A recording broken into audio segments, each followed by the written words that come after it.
Welcome to the Hills Energy and Environment Summit. Please begin to take your seats. The program will begin in 2 minutes.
Welcome to the Hills Energy and Environment Summit. Please direct your attention to the main stage. Our program is about to begin.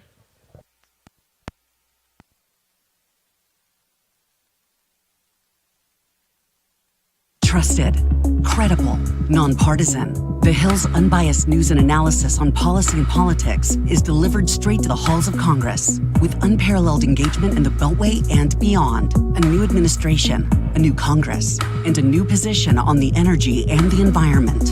From enterprise reporting to breaking news to live events, the Hill stays on the pulse of what's next. Welcome to the Hills Energy and Environment Summit. Please welcome to the stage Bill Salmon, Senior Vice President of Editorial Content at The Hill.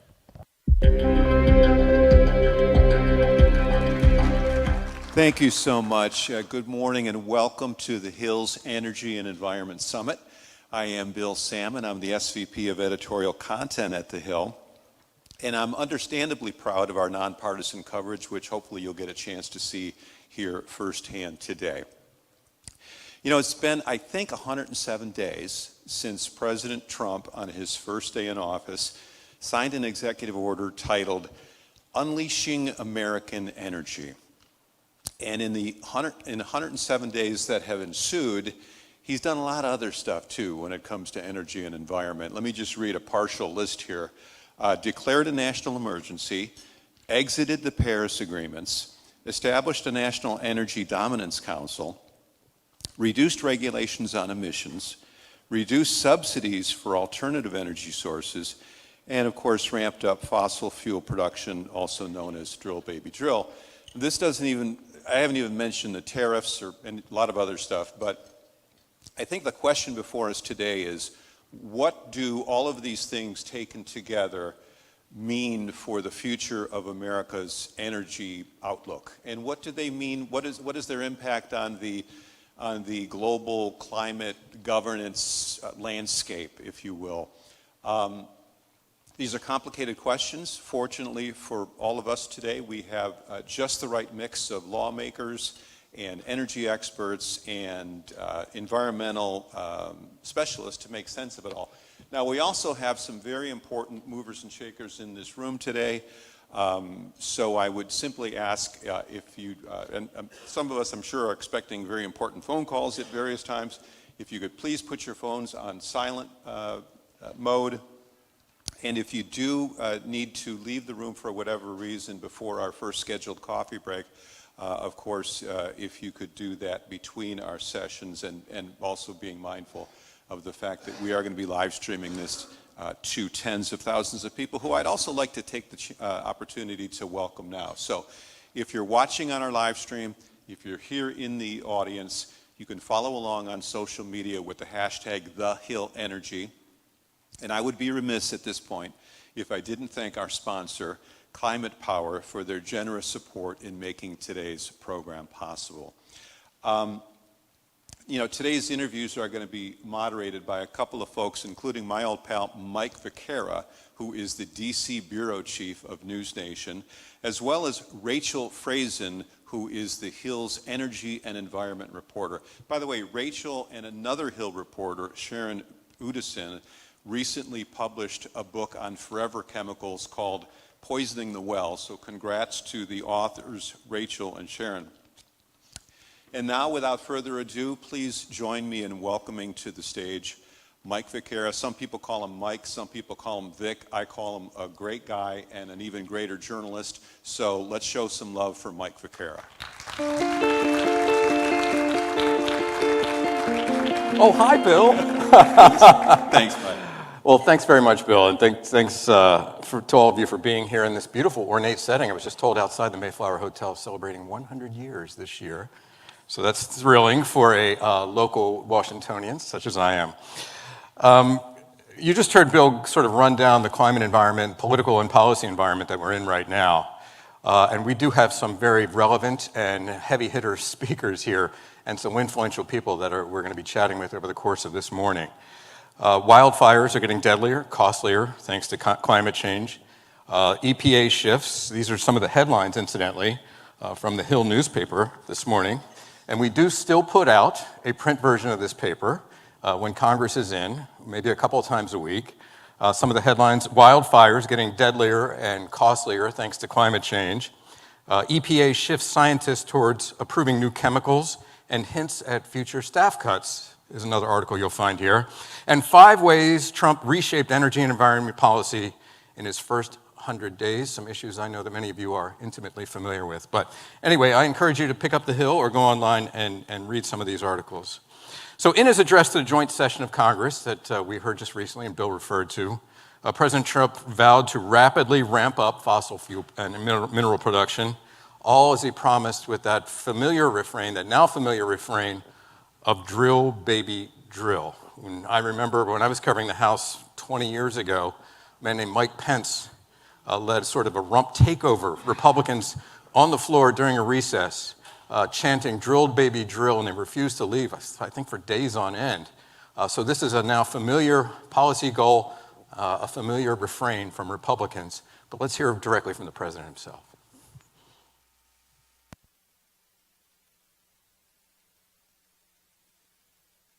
A major focus of our fight to defeat inflation is rapidly reducing the cost of energy. The previous administration cut the number of new oil and gas leases by 95%, slowed pipeline construction to a halt, and closed more than 100 power plants. We are opening up many of those power plants right now. And frankly, we have never seen anything like it. That's why on my first day in office, I declared a national energy emergency. As you've heard me say many times, we have more liquid gold under our feet than any nation on earth, and by far. And now I fully authorize the most talented team ever assembled to go and get it. It's called Drill, Baby, Drill. So that sets the stage for policy and politics as we embark on this morning of discussion about some of the issues that I know are very near and dear to all of you. So without further ado, please welcome Congressman Randy Weber. The congressman is a Republican from Texas. He's on the Energy and Commerce Committee, where he's vice chair of the Subcommittee on Energy, if I have that right, and on the Science Committee, where you're chairman of the Subcommittee on Energy. Congressman, welcome. You can climb up here? All right. Good to see you.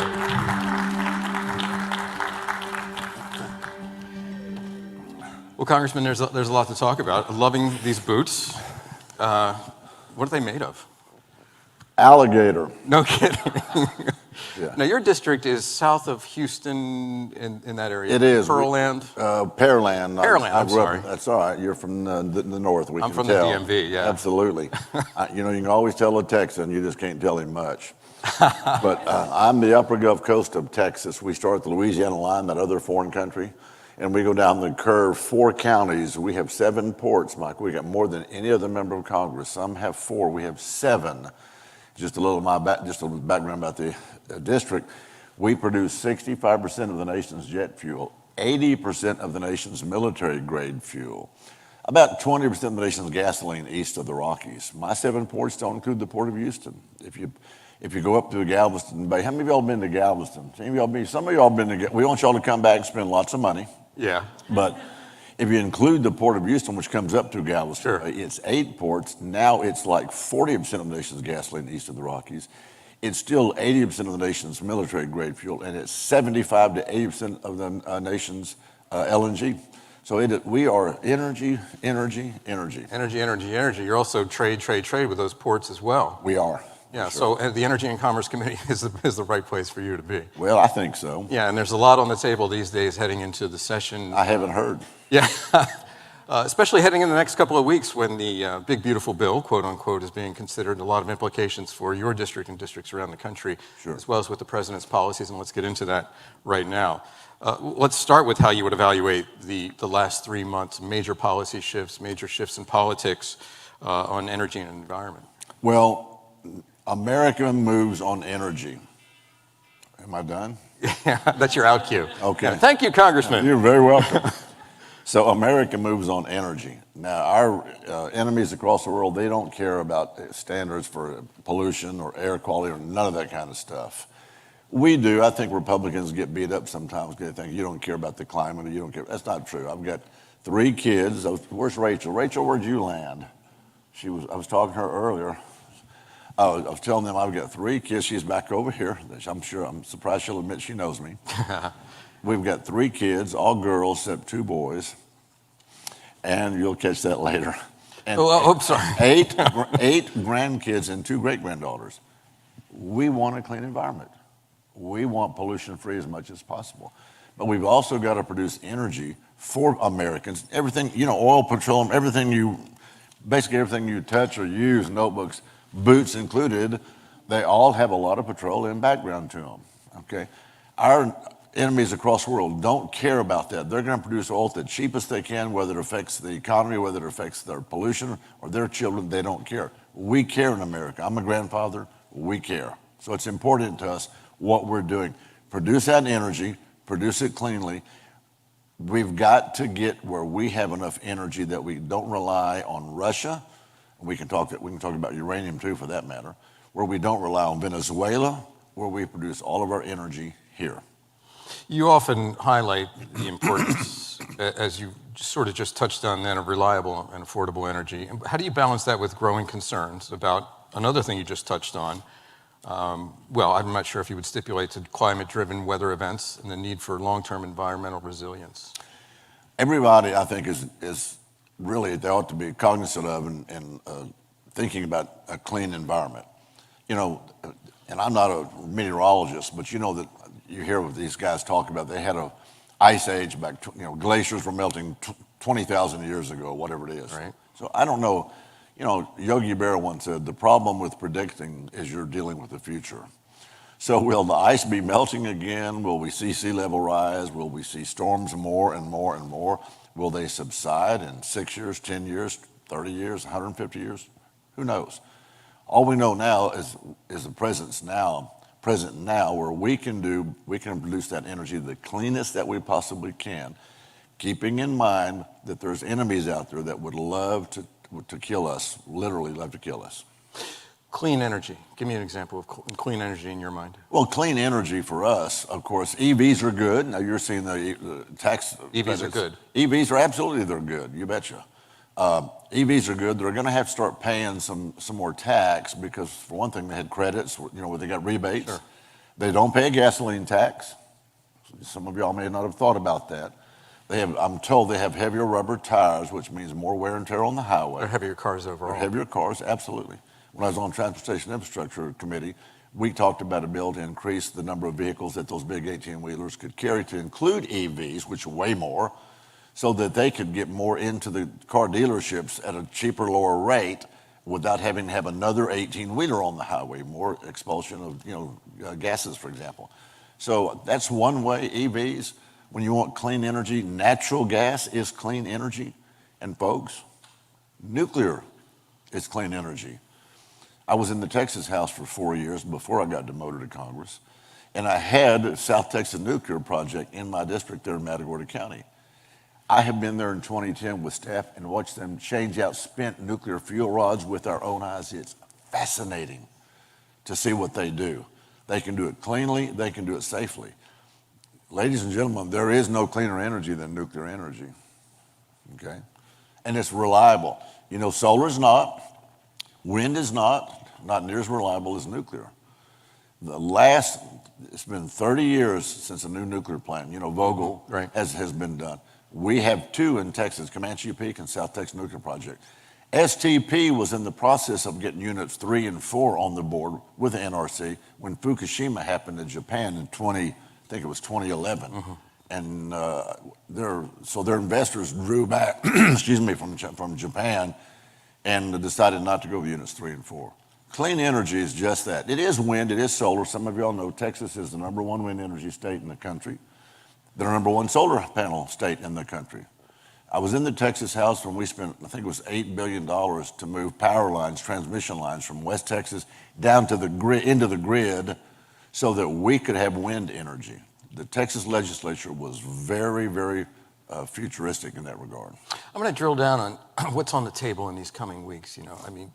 This is a big, important bill, this reconciliation bill, what the president calls this big, beautiful bill. And some of the policy goals that Republicans have. And I realize, like Democrats, Republicans aren't completely unified on some of what... I hadn't heard. What's going to be happening over the course of the last weeks, but it's going to have impacts, across American society, across the American economy. You've championed, for example, modernizing pipeline infrastructure through the Next Generation Pipeline R&D Act. What gaps in our current energy transport systems and supply chains, if you will, are most urgently in need of renovation and reform? Well, permitting is #1. There's no LNG people companies would come into our office here in D.C. and say that they could build an LNG plant, whether it's $3 billion, $7 billion, $12 billion, in about 2 to 3 years.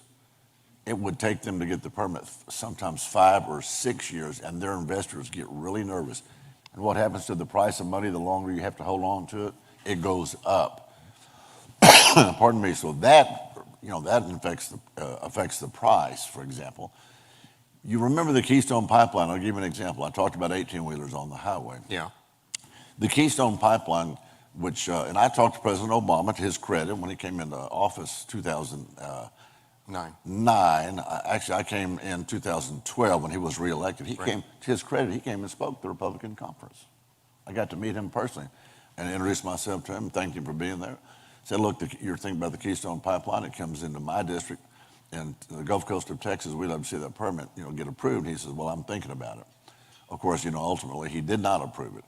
It carries 830,000 barrels of product a day, oil.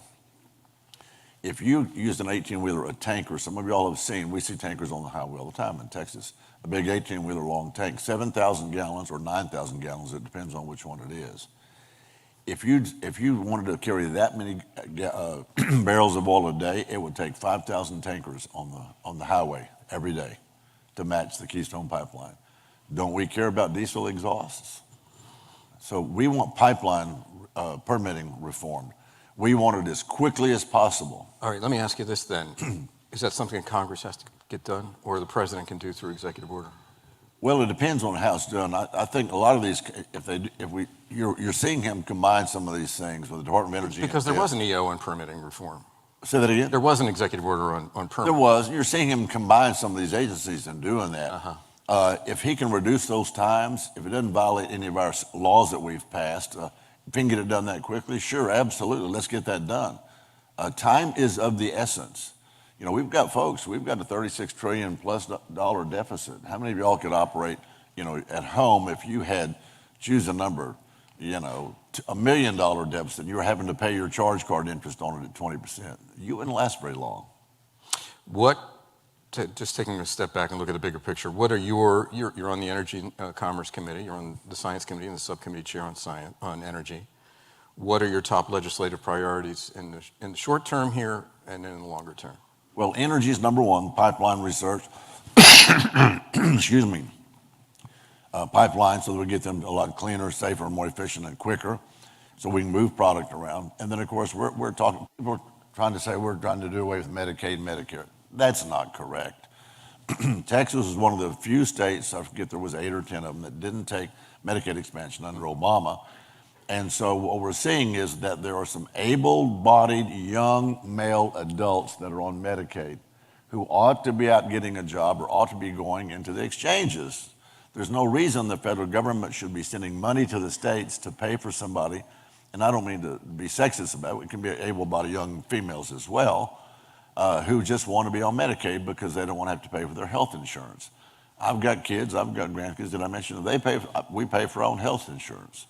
And so the states need to be more responsible. We need to trim Medicaid. I happen to know a FBI agent very up close and personal, and he works in the financial service. He says the American public would be unbelievably upset if they found out all the waste, fraud, and abuse that's in Medicaid, and Medicare for that matter, but we're just talking Medicaid. So you're seeing us talk about cutting back 1% maybe. This is all up in the air. We're tasked with $880 billion with the B dollars. On Energy and Commerce. On Energy and Commerce Committee. And so we're meeting regularly, sometimes to 8 or 9 o'clock at night, to have that discussion. Ways and Means is waiting on us because there's some overlap there. Right. They want to see what we're going to do. Well, I don't want to get too far off topic, but this very day there was going to be a markup in Energy and Commerce that was originally scheduled. What happened? It got pulled. And why was that? Well, we're not far enough down the road. Yeah. And there's some disagreement. Look, Republicans have disagreements too. And, we try not to have them, vile, if you will, name calling and, hair pulling and all that kind of stuff out in public. But we have disagreements on about how to get there. So we're working on that. Okay. The administration, we talked about a little bit about the EOs, the executive orders aimed at preempting state-level climate change initiatives. What do you make of that, and what role should the federal government play over state authority when setting some of these regulations on energy and environment? Have you read the 10th Amendment? Yes. Okay. All power is not delegated to the United States government should go to the state. Right. But yet the president is issuing these from the federal level. Oh, sure, I get that, because he feels like they've done a big number on energy. Did I mention America runs on energy? And You have indeed. Cleaner, Yes. sooner, more cost-effective energy. So I think that it really goes back to, I'll go back to the second question, the one we just visited about Medicaid. Yes. States can make their laws, regulations for Medicaid. I think states can make their laws too. If California wants to say you can't buy gasoline vehicles anymore after a while, that's up to California. They don't want to affect their climate, so to speak. If Texas wants to do that, they can do it. So let the states determine what they want to do as much as humanly possible. Otherwise, we're paying money to regulate states that the states ought to be doing themselves. How does Texas's energy economy shape your you've already outlined the extensive links and ties that your district has to energy. How does the economy shape your approach to national energy policy, and what can other states learn from that? Oh, that's a loaded question. As I said earlier, you can always tell a Texan. I think we get it right. Texas's economy is so big that if we were a country, we'd be the 8th largest country. And California's, in full disclosure, is big too. They're bigger than we are. I think they're 7. Or I might have that wrong. No, I think it's 4th. I heard the other day. All right. I'm getting a lot of head shakes here. Yeah. So usually I get eye rolls. So head shakes is a lot better. Yeah. But I think what Texas has learned, and Texas is a big state. Alaska likes to brag that the 3 Texas would fit inside Alaska. I guess that's their call to fame. But we have every single weather phenomenon there is. We have hurricanes, tornadoes, sandstorms, snow, ice. What am I missing? Some small earthquakes. And so Texas is very much aware of their weather, reforms, anything they want to do for weather programs. I think other states could say, look, you can produce things cleanly. If really, and I know this is a little bit hokey, if you give people their head, they used to say, if there's any ranchers here, give a horse its head. If you let people try to do the right thing, for the most part, they're going to do it. They're going to figure out and do the right thing. If the federal government steps in the way and tries to regulate them, then they're going to want more money. I think Texas has enough freedom behind it in the way that it came to be as a state, that they pretty much let industry do the things. You know, the Environmental Reg Committee I was on when I was in the Texas House, TCEQ, Texas Commission on Environmental Quality, is Texas's branch, if you will, or model after, not model, but after the EPA. They let Texas companies do as much as possible. They don't go out there and slap big fines on them. They don't go out there and tell them you can't do this, and it's going to be 2 or 3 years before you can do this. They work efficiently and effectively. Let the government, when it comes to energy, if you're a state, you want to follow Texas, work efficiently and quickly as possible. People will do the right things for the most part. You have supported in the past bipartisan legislation, R&D legislation. So where do you see opportunities moving forward? You know, it's become almost a cliche, sort of a bitter cliche, that Washington is more polarized than ever, and certainly it is polarized. Mm-hmm. But where do you see opportunities for Republicans and Democrats to work together on many of these issues? Mm-hmm. Thank you. Some of y'all probably know who Aspen Institute is. Sure. And some more head shakes. Mm-hmm. So we've been in many meetings with Aspen Institute. And just recently, we were over in Italy, and we had 17 members of Congress. We had 9 Democrats and 8 Republicans. Have I got that math right? 17 members. And so we're working together on energy.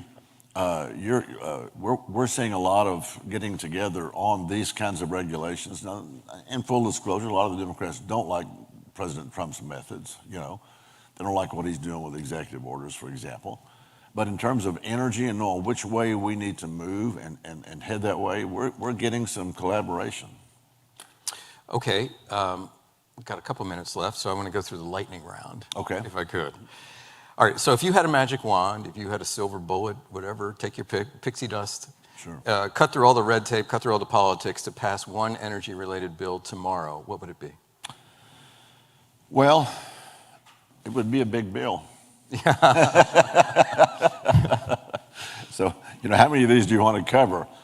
But we need to be, you know, Germany learned about nuclear the hard way. France reprocesses their nuclear waste more than we do. We could do the same thing. We could use an all of the above bill, which says, look, make the permitting good, whether it's nuclear, whether it's wind, solar, you know, whether no matter what the source is, natural gas. Let's make sure that the permitting is streamlined. Let's make sure that it's clean as much as possible. Give these companies, as the old Texas horse saying, their head, as I said earlier, because they'll go out there and do the right thing. We will monitor it. We'll make sure that there's no cheating, for example. We don't want them doing things, trying to cover things up that affect our environment, that they give, you know, employees a good, solid job, good pay. Not that we have the right to set standards and pay in Texas. You know, we don't have a lot of unions in Texas. Mm-hmm. Pretty much let those companies choose their rate and prevailing wage. And listen, while we're on that subject, a kid can come out of high school, 18, 19 years old, and where we have all these refineries and stuff, they can go into work for those refineries. No drug history, no drug record. They can be with some secondary post-education, some a little bit. They can be making $60,000, $70,000, $80,000 a year. Throw in some overtime, they can make $100,000 a year, a kid. All the benefits, insurance, paid vacations, retirement. A kid fresh out of high school, $100,000 a year. That's a good salary. All right, a final question. I want to bring it back to the people that you represent in Pearland and elsewhere. Right. What do you hear from constituents about some of these issues? On energy, are they more concerned about affordability, jobs, climate impacts, or reliability on the energy supply? Well, you're missing one thing. I don't hear a lot of unhappiness. I hear some concern. Texas is a big energy state. There's a shock, you know. And so we're hearing people that, look, we're appreciating all the move to get energy more affordable, and let's get it going as quickly as we can, including nuclear. Tariffs is what I've heard more about. Really? You know, we want to be sure that And look, we know what the goal here is. We don't want China to be able to charge us stuff so that high tariffs so that we buy their product, but they don't buy their products. Sure. And look, how many of y'all were around when Walmart started, 60s or so, 70s? They used to have a slogan. Walmart's slogan was made in the USA. Have y'all remember that slogan? Some of y'all remember that. You don't see that anymore. And so tariffs has been probably more the thing they're concerned about. But I think President Trump is onto this. He knows exactly what to do. He's going to force those countries to come to the table, and let's have a negotiation, and let's get this back on track. Well, Congressman Weber, thank you very much for being with us today. Thank you. I know you've got a lot to sort out back in the Capitol, so we're going to let you go. Good to be with you. Thank you, sir. Appreciate it. Alrighty. Thank you all.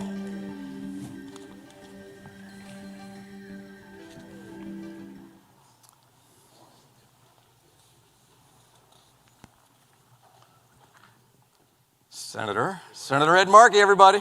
When Trump says he wants to end the Green New Deal, he wants to end union battery manufacturing jobs in Ohio. He wants to end rebates that help American families afford new air conditioners and heaters. He wants to keep school districts from getting clean buses to take kids to school. He wants to end programs that help our communities rebuild after a disaster such as the fires in Los Angeles or the hurricanes that devastated Georgia and North Carolina. But here's the truth. Trump can't get rid of the Green New Deal because there is no stopping a mobilization in a movement once it is galvanized.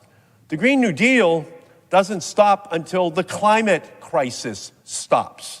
The Green New Deal doesn't stop until fossil fuel billionaires stop lining their pockets while our cities burn to the ground.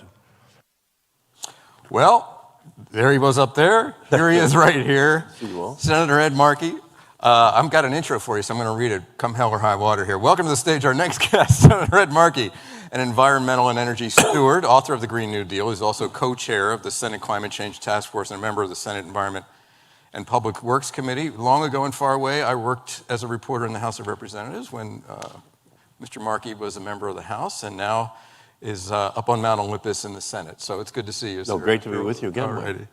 So where do we begin? Well, let's start with your recent report on extreme weather. What can you tell us about your report and its findings? Well, last year there were 26 storms that caused, or climate-related weather events that caused over $1 billion worth of damage. And that number just keeps going up and up and up. Hurricane Milton and Hurricane Helene alone last year, just those two events, caused $300 billion worth of damage.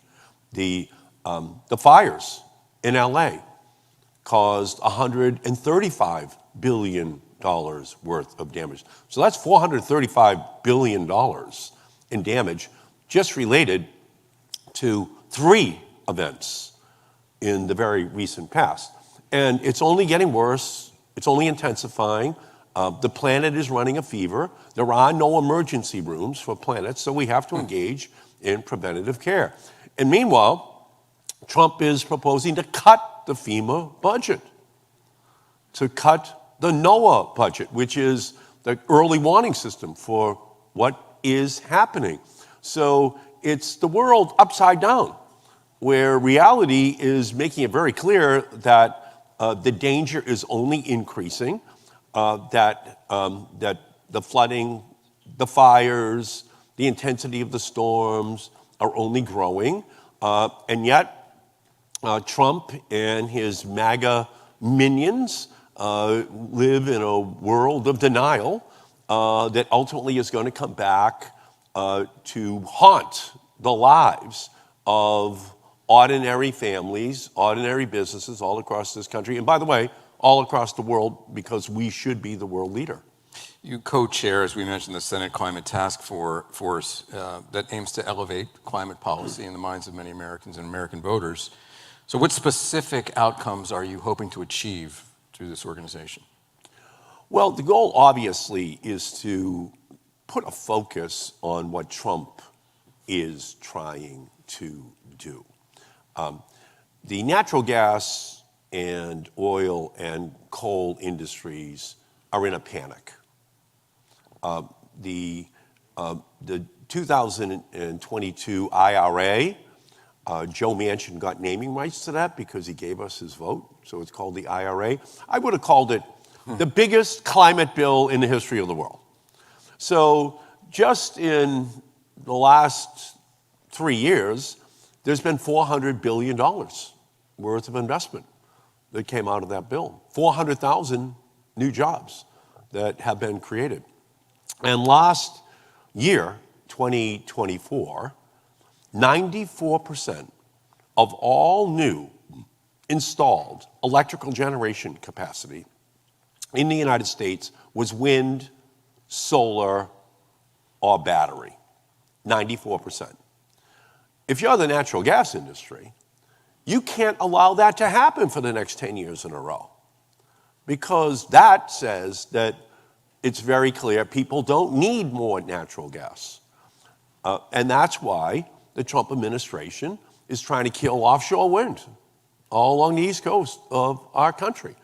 Why they've made it very clear that they want to destroy the tax breaks for wind and solar and battery storage technologies. It's why they want to make sure that it's hard to put charging stations across this country for all electric vehicles, because the oil industry is threatened by the rapid increase in the deployment of all electric vehicles, plug-in hybrids, and we put 70% of the oil which we consume in the United States into gasoline tanks. So they have to kill this, which is why they gave so many tens of millions of dollars to Trump. It is not oil above, it's not to all of the above, it's oil above all. It's gas above all. They have to kill the competition. After 100 years of them having the tax breaks, finally the competition gets the tax breaks, it's working, and they are petrified because it's an existential threat to their business model. We just heard a conservative Republican from Texas and from an energy producing district, Congressman Weber, say that EVs were, popular, and he was not trying to eliminate EVs from the roadways.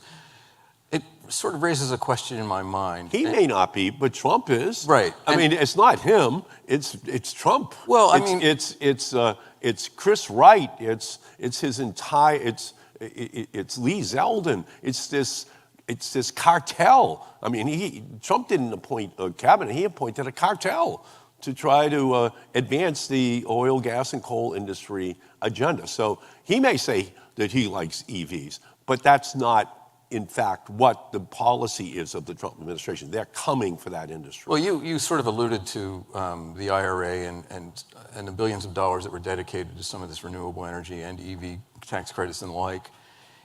Hearing Congressman Weber, it occurs to me that some of this stuff is irreversible, in that the public is more largely accepting electric vehicles, for example. What's your view? What's your take on that? Well, they are accepting it.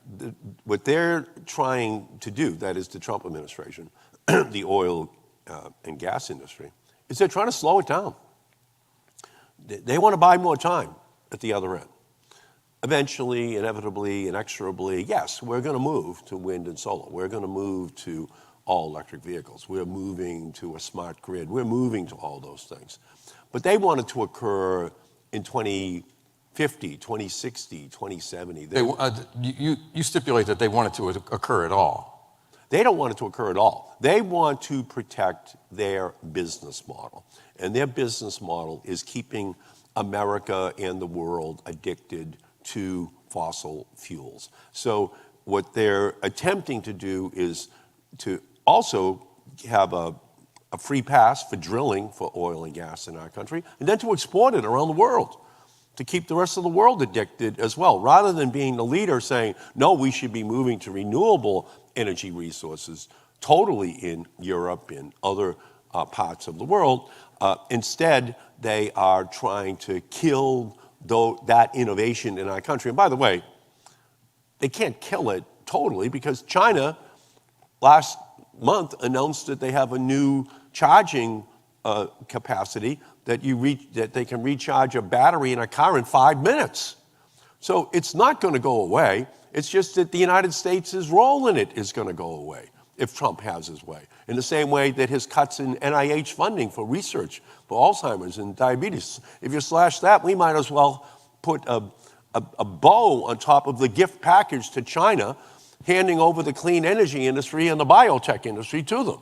So this is just absolute economic suicide that he is trying to create for our country, because there is a future that the rest of the world is embracing and the United States is going to be left out. Let me ask you in the immediate short term here, because really the Congress now is consumed in what could be considered sort of the Super Bowl of policy and political debate in the reconciliation bill, in the budget bill.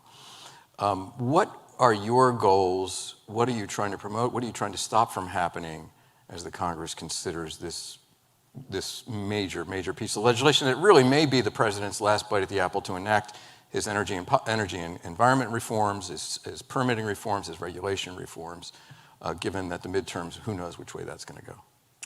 Well, we have to do the job in just explaining to Republicans that 80% of the IRA funding went to red and purple states, not to blue states. The jobs are there for them. They've already been created, and there's many more in place. It's their future in manufacturing. It's their future in the energy future of our country. So we have work to do. Not that those congressmen and senators aren't already hearing it from their governors, aren't already hearing it from their local mayors, where those plants have already been constructed, or the plan is in place for the construction of the battery facilities, of the all-electric vehicle facilities, for the solar panels to be constructed. So this is not going to be necessarily a cakewalk for the White House. There's already been 20 Republican House members who have written a letter to the president saying, we're not all on board on cutting out all of these tax subsidies that have led to new job creation in our state, new manufacturing capacity. So there's going to be resistance amongst Republicans, because ultimately we're elected to represent our local states. And Congress is a stimulus response institution. You know this one. Sure. And there's nothing more stimulating than your local mayors and governors calling you to say, what are you doing? You're ruining a plan that we had in our state to become the leader in batteries or solar panel or all-electric vehicle manufacturer. And they have a very narrow margin in the House, sure, especially, and in the Senate, to be able to pull off this attempt to completely obliterate the clean energy revolution. Talk a little bit about executive orders and the power of the Congress and the legislature versus the power of the executive. With the Supreme Court reconsidering a lot of these issues around federal agency authorities, how concerned are you about the EPA's ability to regulate emissions efficiently and effectively over the next several years? Well, obviously, Lee Zeldin at the EPA is a disaster. He has absolutely committed himself to making the EPA stand for every polluter's ally. That's his goal. That's his mantra. But ultimately, the courts determine what is constitutional. That's Marbury versus Madison. That's the first case you learn in your first week in law school. I think I learned it in high school, actually. In high school. You went to a better high school than me. But in law school, the courts determine what's constitutional. Not the Congress, not the presidency. What they've been under a misimpression for the first 100 days is that Article 1 is the Congress, Article 2 is the President, Article 3 is the Supreme Court. They believe there's an Article 3.5 of the Muskocracy, where the Muskocracy overrides all other parts of the Constitution. But of course, what we've seen across the board is case after case after case after case of the federal courts just saying, no, stop. We're going to force you to relitigate this. For example, that's happening with Zeldin's order and the U.S. attorney here in the District of Columbia's order to kill the Green Bank. The Green Bank is something that I created with Chris Van Hollen and Debbie Dingo, which is $20 billion in a green bank, which then, according to Goldman and others, will unleash $250 billion worth of private sector investment. Well, they said to the criminal division here in Washington, D.C., U.S. Attorney's Office, find a crime in the bank. The head of the criminal division was forced to step aside because she said she couldn't find it. And the judge in the case looked down and said, I don't believe you're telling me the truth. So they're committed to undermining these regulations, undermining these funding sources. So far, the courts have held. Ultimately, it will go up to the Supreme Court, many of these issues. But their capacity to accomplish this in the short run, in trying to slow down grants and depopulating the agencies themselves, no question about it. It can be effective in the short run. But as long as the courts hold, as long as these regulations, as long as the congressional funding stays in place, in the long run, we will continue to see the revolution. I'm going to try to shift to a bipartisan focus here. So the question is, how can the federal government accelerate permitting reform for clean energy projects without compromising environmental protections or community input, for that matter? And that's the big question. How do we strike that balance? Yeah. And ultimately, last year, as I said, 94% of all new electrical generating capacity installed in our country was wind and solar and battery storage technology. So it was already up to 94% last year. So yeah, we can look at permitting reform. We can try to accelerate it somewhat. But at the same time, we do have to be concerned about the underlying constitution of the environment, the 1970 National Environmental Policy Act. We have to make sure that people are heard in the local communities. You just can't run roughshod over communities. That's how you wind up with environmental injustice, because it's always the poorest communities, it's always the most vulnerable communities that somehow or other have their rights, which are truncated. So there's a balance to be struck, and the Federal Energy Regulatory Commission has a lot of inherent authority to be able to move. My hope is that they do, but also respecting the rights of communities to be heard. Okay, we have 35 seconds left, but you can go over. You were always one of the most media-savvy members of the House when you were in the House. I do remember that about you. So please help us end this interview on a hopeful note. What are you most hopeful for as it relates to the environment, environmental policy, and everything that the Congress is doing and the executive around these issues? Young people. You know, when I introduced the Green New Deal with Alexandria Ocasio-Cortez, it unleashed a wave of young people in middle schools, high schools, colleges, all across this country.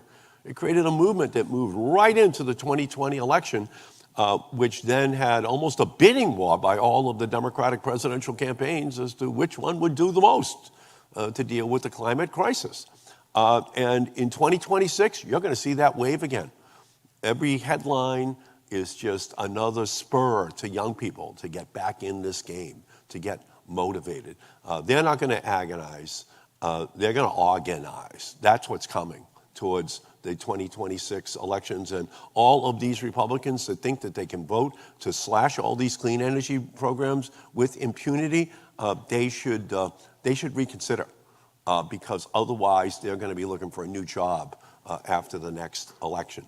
The young people made the big difference in the 2018 and the 2020 election, and they're going to do so again in 2026. Young people are leading us on these issues. They want to have the capacity to have a new energy economy, new technologies, in the same way that everyone is walking around with these new digital technologies, a computer that's more powerful than one that was on the Apollo mission. They want the same thing for energy.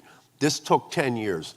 That's all and they know that's all we need for a clean energy revolution. 10 years, and they know that they're battling against the oil, gas, and coal industry who want to continue to pollute, continue to have asthma as an epidemic in our country, continue to have cancer that is avoidable, that is built into the lives of young people and old all across our country and all across the planet. We have to be the global leader. We can't be the laggard. We must be the leader globally. You can't preach temperance from a bar stool. You can't tell the rest of the world that they should do something and you yourself are not doing it. You can't tell someone not to smoke or drink and have a cigar in your hand and a beer on a bar stool somewhere. You have to be the leader. Young people want that role for us. That's what makes me optimistic. And I think in 2026, the Republicans who decide to side with the Muskocracy are going to pay a big political price. All right. Well, on that note, Senator Markey, thank you very much for being with us. Thank you all so much. Thank you, Michael. Appreciate it very much.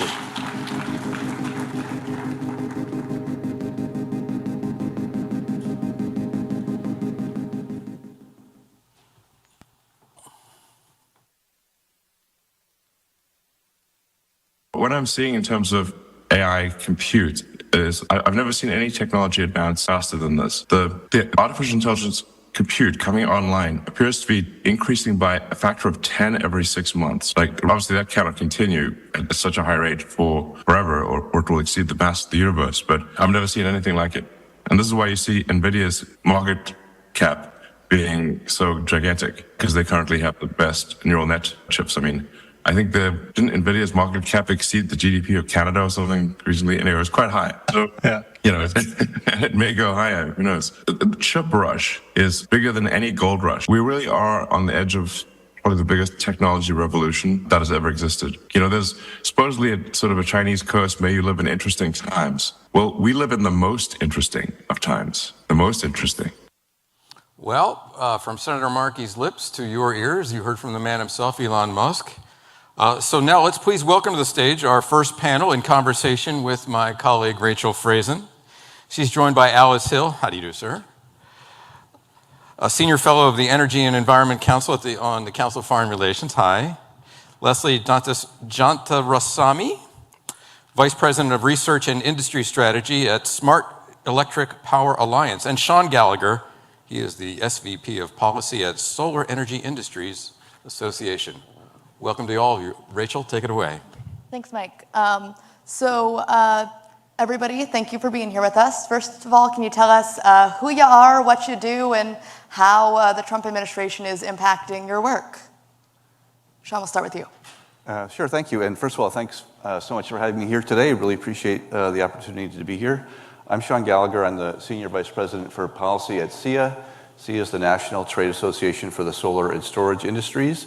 We represent about 1,200 member companies across the spectrum of the solar and storage industries, everything from rooftop installers to manufacturers to developers and bankers and construction companies. So you name it, if there's a company that's or their sector in the solar system or the storage storage industry, they're a member of SEIA, or we represent them. I oversee our policy and advocacy work nationally and at the state level, so I oversee our congressional, our federal administrative, and our state policy teams. In response to your question, I guess these days all eyes are on the reconciliation package. We've already heard some discussion of that this morning, and we've spent a lot of time, frankly, over the last 2 years, working to shore up support from congressional Republicans for the clean energy tax credits that are in the IRA. As we've already heard this morning, many of the benefits, over 80% of the investments from the IRA, have gone into Republican-led districts. We've been spending a lot of time on the Hill over the last a few months, as you might imagine, trying to educate lawmakers about those benefits, bring home to them the need for clean energy to meet rising energy demand. We just saw the video. AI and data center growth is leading to demand growth like we haven't seen in over 20 years. And clean energy and solar and storage in particular, are going to be critical parts of meeting the administration's goals for American energy dominance, and in particular, meeting that demand growth. And hey everyone, I'm Leslie Gentarosimi with the Smart Electric Power Alliance, or SEPA, and so we are a national nonprofit that is accelerating the transition to clean, reliable, affordable, and resilient energy for all. And we work a lot with members across the United States, but also companies with global footprints, thinking about how do we deploy technologies, how do we think about those on-the-ground solutions to make sure that the electric power system is modernized and ready for the next generation of technologies. And so, our sweet spot really is at that intersection of technology, policy, and programs. And so in response to your question about how things have changed for the industry, I think on the technology front, things are pretty exciting. This is a really cool time to be working in energy and energy policy at this moment, just because things are moving in terms of both on the supply side. We're seeing really interesting deals being struck related to the data center and demand growth. How do we meet this new challenge related to the technologies for geothermal, for example, for advanced nuclear? People are thinking creatively about how do we do this with new technologies, but also closer to the distribution side where the energy actually reaches people's houses. We are seeing really exciting advances in technologies related to how do you aggregate all of these distributed energy resources, so like rooftop solar, batteries that are on people's houses or businesses, and how do we use technology to look across those systems and be able to have that visibility into those, the ability of those disaggregated resources to provide services back to the grid. So on the technology front, I think things are great. On this policy and program side, that's where we see changes happening, where there's just uncertainty related to things that we've already heard our other speakers today at the summit mention, related to the budget reconciliation approach, related to grant programs that have been previously authorized under the Infrastructure Investment and Jobs Act, as well as the IRA. And so those are the sort of question marks. Are those happening? Are they not happening? How do our members who are looking at the ability to finance new projects, to expand, and invest in the grid and in new energy technologies, how do they ensure that they're making smart investments with customers in mind? So being able to ensure that costs are, remain affordable and reasonable, and that customers are being protected as we think about, how the policy environment is changing. Hi, good morning. My name is Alice Hill. I'm the David M. Rubenstein Senior Fellow for the Energy and Environment at the Council on Foreign Relations. Before that, I served as the Senior Director for Resilience on the National Security Council staff under President Obama, as well as Special Assistant to President Obama, where I looked at issues relating to the grid, climate change resilience, and also energy challenges that we had, and cooperation with, for example, Canada, with ensuring that we had a free flow of energy to the United States. Since this election, my job has changed. My job is to attempt to positively influence policy and understand what's happening on the global stage as that impacts the U.S. So with the president's agenda, and I do support action on climate change, given we know the risks that are already unfolding here in the United States, it's a little limited as to what influence we are finding at the federal level. There are some bipartisan areas. Nuclear is one that we see both sides of the aisle interested in. And so the question there is, how do we do that safely, quickly, and cheaply? And then I also follow the other domestic challenges here. Really interesting to me is the number of groups who are trying to step into the void that has been created. And most visibly, that is with regard to science. The cuts to NOAA, NASA, with regard to climate science, and in particular, the suggestion that there will be no national climate assessment, a congressionally mandated report that is critical for states, subnational governments, to states, municipalities, territories, tribes, to understand their risks. There's a suggestion that perhaps President Trump will not create that, or will certainly be highly curtailed. He has let go the 400 volunteer scientists. So there is this wellspring of interest from independents saying, okay, let's see if we can corral those scientists and produce this report. And I'm seeing that in other areas as well. And then the final area of interest is what is the reaction of the rest of the world to the change in policy, particularly on climate, by the United States. Obviously, the withdrawal from the U.S. Withdrawal from the Paris Climate Accord, also whether China will step into the vacuum. There are some indications that China will step up to be a leader in the global negotiations, and are really our allies understanding what's the role of the United States now in climate action, and as well as what are these choices for energy dominance mean for their economies.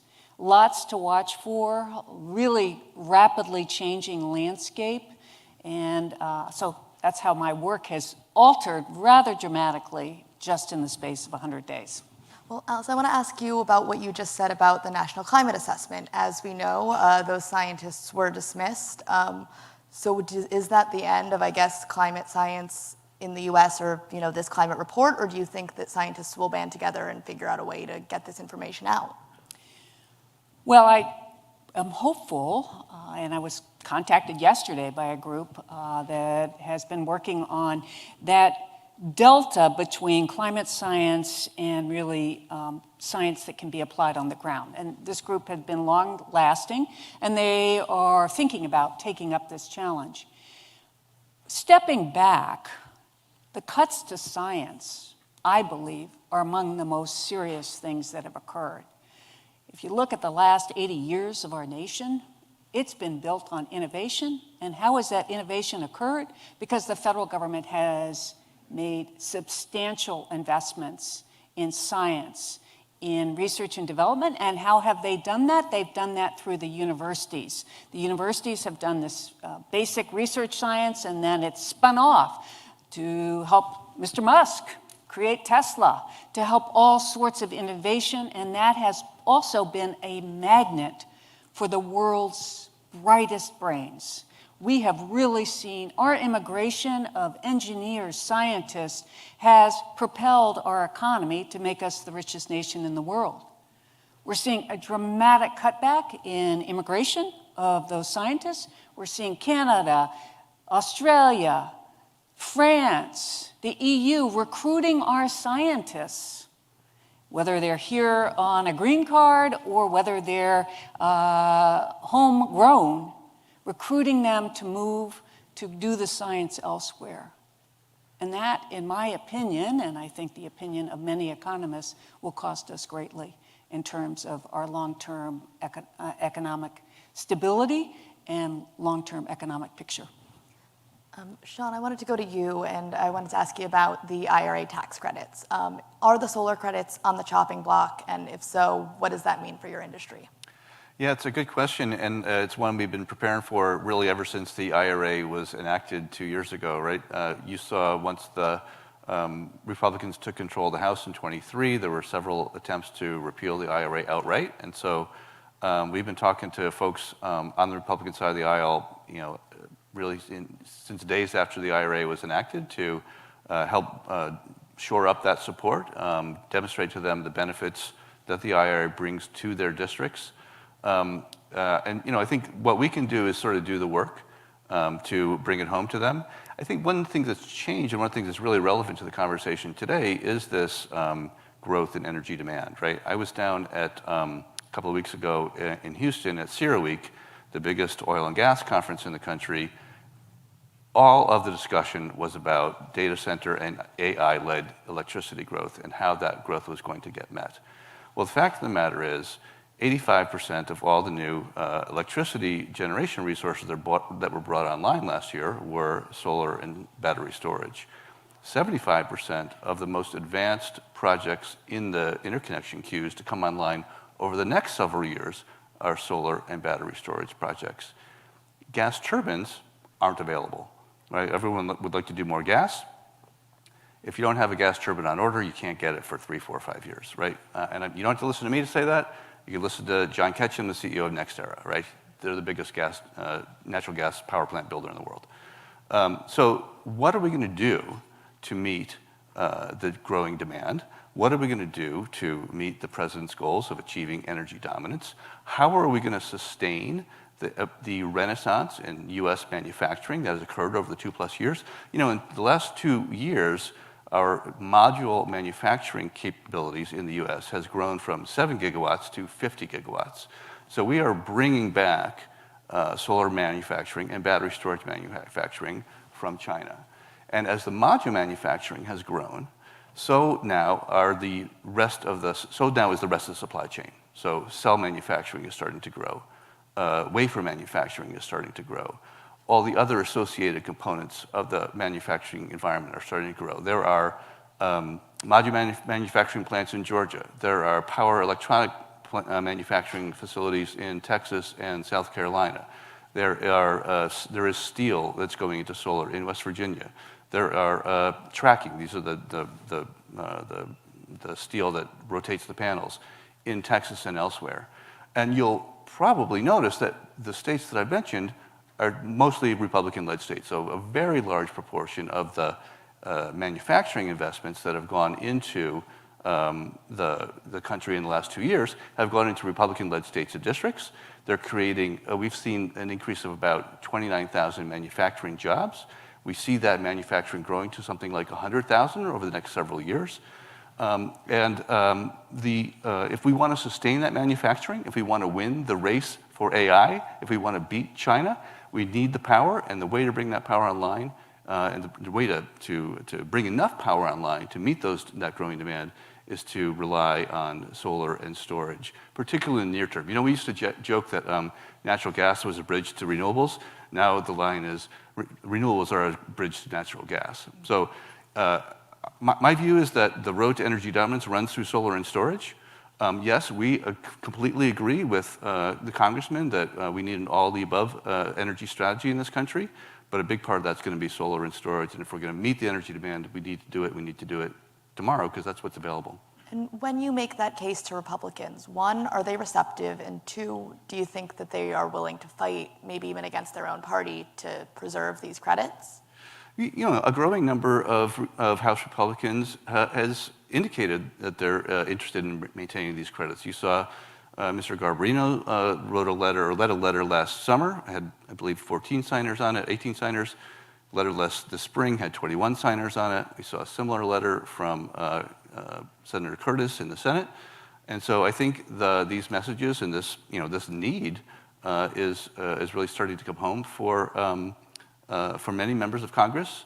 And I think that, one of the things that's, I think really folks is resonating with people is the speed to power. Solar and storage can be brought online more quickly than any other resource. And data centers, they need power today. They don't want to wait 3-4 years for power. So if you're going to meet that demand, you need to use what we have today while you develop the things that we're going to have tomorrow. Leslie, I want to go to you. Tell us what you're hearing from your members. Are the investment decisions that they're making based on the policies that we're seeing here in Washington? And if so, which ones? And does uncertainty over things like tax credits, make folks more hesitant to invest in renewables?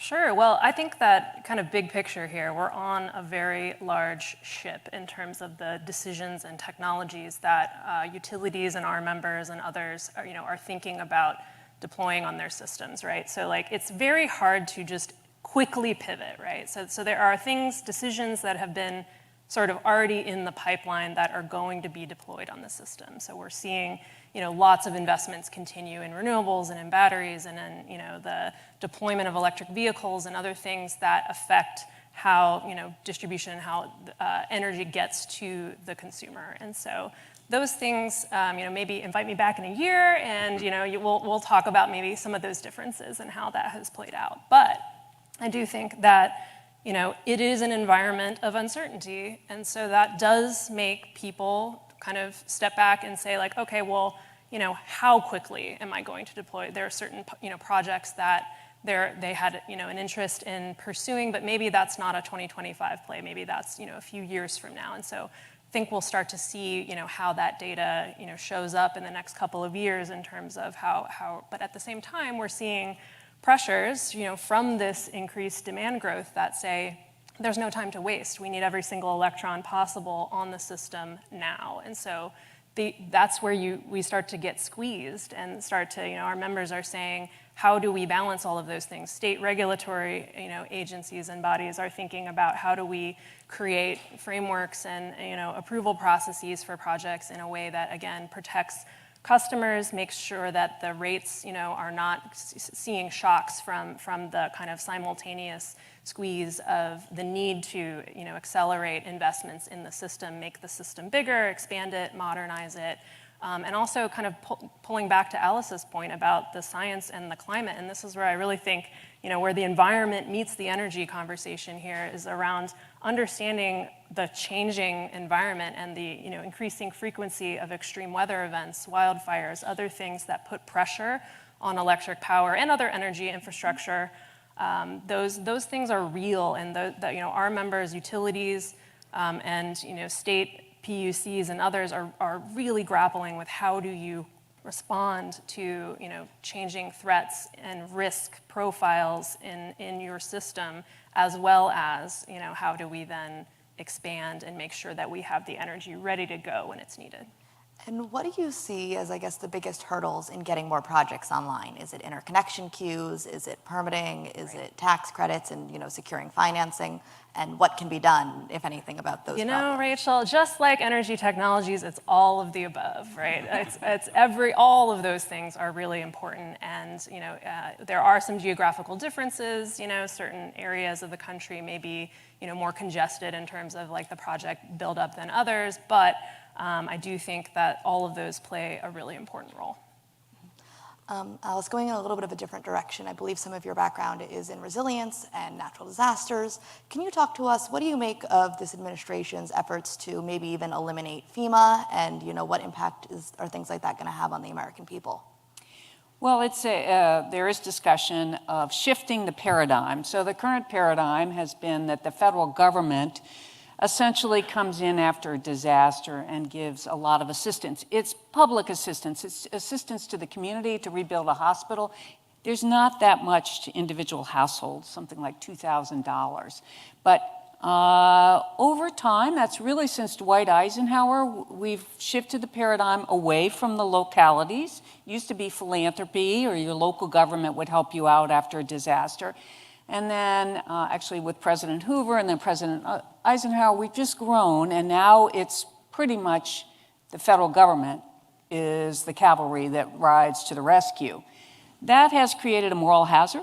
The states aren't as prepared. North Carolina just came out with a report analyzing the response during Milton. It didn't criticize FEMA. It criticized its own emergency management. And that's a pretty common story, not maybe in California or New York. Emergency management is underfunded by the states. So President Obama was interested in doing the same thing, shifting that paradigm. Let's have the states and local communities step up, be more response ready. The challenge is the suddenness with which this is happening. The states aren't ready. They don't have emergency managers on call. They don't have the kind of interconnectivity that's required to really respond. There can't pre-positioned supplies as FEMA has all over the country, so it can be there in 3 days. So as this shift occurs, unfortunately, I think there will be serious damage. There will be lives lost because there'll be a deficit on the state side, and then the Trump administration appears to be saying, no, we're not going to help out. So it's a philosophical debate. I see both sides. I very much worry about the speed with which this decision has been made, because the state and local governments are not ready, and they're making that very clear already. They are speaking up and saying, we are not ready for this. We just haven't planned for it yet. Mm-hmm. And can you elaborate on that? Like, what can FEMA do that the states don't have, and could those resources be redistributed in a way that does give the states the ability to take that on? Well, FEMA, right out here in Emmitsburg, has a huge training facility. So it brings in wildfire traders, it brings in emergency managers, it holds conferences across the United States to help communities understand what the communication systems are, what the best practices are for responding to various events, including wildfires. These wildfires are unlike any wildfires we've fought in the past. The wildfires in the past were out in wildlands. Now we're fighting very rapidly moving fires in the wildland-urban interface, where you have a subdivision right up next to the hills and subdivisions wiped out. Those are different kinds of firefighting capabilities, so FEMA has been involved with that, just training people and understanding how to respond properly. FEMA also has a great deal of money that it has been giving to the states to help them to prepare in advance, have better building codes. A stronger building code, for every dollar you spend, say, elevating a house to avoid flood coming underneath, you save $11 in damages. U.S. Chamber of Commerce calculates it's $13 in damage saved for every dollar spent if you reduce risk. FEMA has huge programs focused on reducing risk. That money will no longer be available, so the states may not make those kinds of investments, which means that the damage will be greater as these events become more extreme. We also have decisions being made. FEMA helps with flood maps to tell communities, you know, maybe you don't want to be in a flood zone when you put that hospital. That might not be such a good idea. That information may not be readily available, so poor choices, land use choices could be made as a result of FEMA pulling back and the science pulling back from NOAA in particular going forward. And unfortunately, I think that's our time. Thank you guys for a great discussion. Thank you.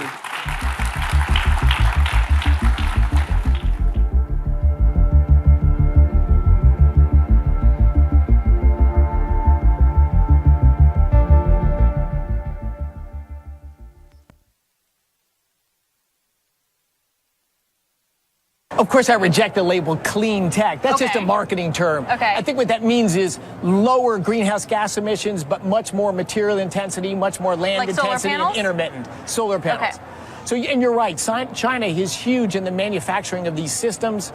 China has built lots of wind and solar, but China last year permitted 100 gigawatts of coal power. Their energy system is more hydrocarbon dominant than ours. So they're not moving that direction. They're building a manufacturing industry to sell products to the United States and Europe.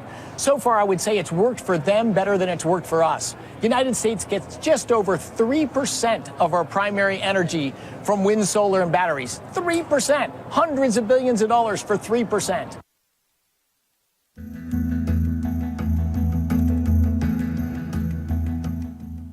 Well, I've played on the stage, played off the stage. I love it. Of course, that was the Secretary of Energy. The crowd like this knows that person needs no introduction. So we are now joined by our final guest before the break. Welcome, Heather Reams. She is the president of Citizens for Responsible Energy Solutions, a right of center nonprofit organization. Heather, great to see you. Good morning. How are you? Hi. I've got my water with me here. I've been a little raspy with all the pollen these days. So, oh, I hear you. And I was forgive me. Just talking about that this morning with my wife. Thank God for the rain to literally wash the air of all that pollen. Yeah. Well, thanks so much for being here. It's been really an interesting and fruitful discussion so far this morning. And so I'm eager to get some of your perspectives. We've heard a lot about the all of the above energy strategy. Yeah. It seems to be on the lips of everyone this morning and everybody in this sector around town over the course of the last, years. So that seems to be a bipartisan consensus that we need more energy production in this country, not less. So look no further than the energy needed to support the massive new data centers across the country, powering industries like AI, artificial intelligence, and crypto mining. Right. What does that look like now, moving forward? In terms of what kind of energy we can get online? Well, you mentioned all the above, and actually I had an op-ed recently about wondering if all the above is still, the law of the land for Republicans. We have been seeing some retracting away from all the above. I know this morning we heard all the above from Congressman Weber, and I definitely appreciate hearing that. But there's some factions of the party who are pulling away from all the above and leaning towards a best of the above. And I want to caution that's dangerous. Republicans have traditionally been more all of the above. And then Democrats usually didn't like that term. Now I was reading this morning that Representative Huffman was saying, I thought we were all the above, and he was too. So it's interesting how we're seeing things realign right now. Okay, so best of the above, how is that defined by the Republicans? I think in the eye of the beholder, really. Some would say it goes towards baseload power only. So the reliability that's there, and anything that has intermittency, like renewable energy, wouldn't be considered best of the above. And I think that's false. I mean, right now, we just heard from the last panel, we know that deploying energy right now, what we need right now, is going to be a renewable energy plus battery storage. That's deployable today, and it can be done very, very quickly. We don't have to worry about supply chains to make sure that we're getting the gas turbine. I think Sean was saying the bridge between renewable energy and natural gas is very true, but I think there's a place for all kinds of energy depending where it is. And the more energy that we make here in the United States, heck, that's more we can export around the world. So I think it's a win-win when we think about all the above. Okay, so give me your analysis. This is something you think about and talk about a lot, obviously, of why that shift has happened within the Republican Party. I would say it's politics over policy for sure. That this White House has not been kind to a lot of renewable energy. It's different from the last administration. I felt like it was kind of all the above, kind of left it there. This Trump 2.0 seems to be a little bit more hostile to all the above and is leaning towards a best of the above. And I think some members in Congress are taking that lead. And if they disagree with the president, they're doing so privately and not necessarily publicly. You praise publicly and you criticize privately. I do the same. But I think there's some politics going on here. Well, politics is always a reflection of the voters' mood, right? Yeah, maybe so, but also who's the dominant voice in Washington right now? I mean, a new president is coming in. And, the pendulum tends to swing in the balance of power towards the White House every time there's a new president. So we've just finished 100 days. I expect this to level out. But right now, I'm making sure I'm cautioning against that best of the above, because we do need, as people say, every electron we can possibly get, but also just thinking longer term, the ability to produce homegrown energy here in the United States means more we can export to our allies around the world. Okay, I'm going to get off script here because Yeah. I have this weird fixation with this issue that you just raised and was raised at the earlier panel on battery storage. For years, it was always, well, we can't take the next step because the battery storage challenges and sort of limit us in terms of EVs and everything else that, all these other applications. So what is the breakthrough? What's the state of play? And batteries? Yeah. I mean, it's long duration battery storage is getting better and better. And there's different kinds of technologies that are happening with different kinds of components, whether they're domestically sourced or they have some foreign sourcing involved. It is exciting. In fact, some of the moonshot type of prize programs were done in Trump 1 for battery storage. So, I mean, don't people say, oh, but Trump didn't do anything for renewable energy. That's not true. You have to look at the track record, what's going on. So I think, battery storage absolutely has a place, and certainly co-location when you're putting a data center near the site of producing the energy, combining with batteries. Wow, you've got something pretty powerful there, and companies themselves are willing to pay for it. So that's a win as well. One of the things that was always a dividing line between red and blue in this town was permitting reform, right? And so we're hearing a lot about it these days, and we've talked about some of the EOs that have been signed and some of the initiatives in Congress. Where is their middle ground? Where is the balance? How should it be streamlined and modernized? Well, I'll say another thing. Permitting is also in the eye of the beholder, depending on who you're talking to. We came so close in the last Congress of getting a bill that was bipartisan, falling apart at the last minute. I know was hard for Senators Manchin and Barrasso to see that. And I know Chairman Westerman and his team worked really hard to try to get that over the line. That bill exists, by the way. It still is sitting in the wings. waiting to be reinvigorated, maybe updated a little bit. And that's what we're hopeful for, to see that, because that's a great starting place where the bipartisanship was to begin with. I think everyone agrees that the government process is too slow. I think how slow, what needs to be streamlined. And if you talk to the environmental community, they're going to say something different than businesses. We know that the legal process and the judicial review needs to be streamlined. It's just taking too darn long.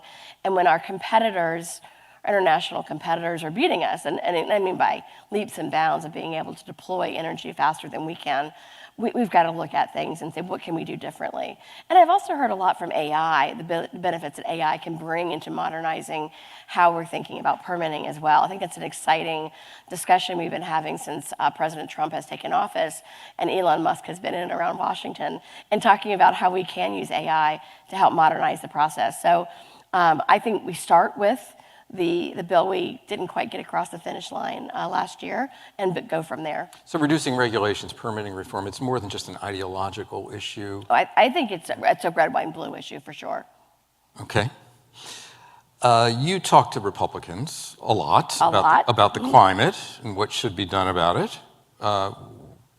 With the Republicans controlling the House, the Senate, and the White House, where are we on climate and climate policy? Yeah, well, I'll caution that, remember that while there is that so-called trifecta, these margins are razor thin, particularly in the House of Representatives. So there's a majority, but barely a majority. So, and not all Republicans agree about what to do about climate in the House or the Senate, or even the White House for that matter.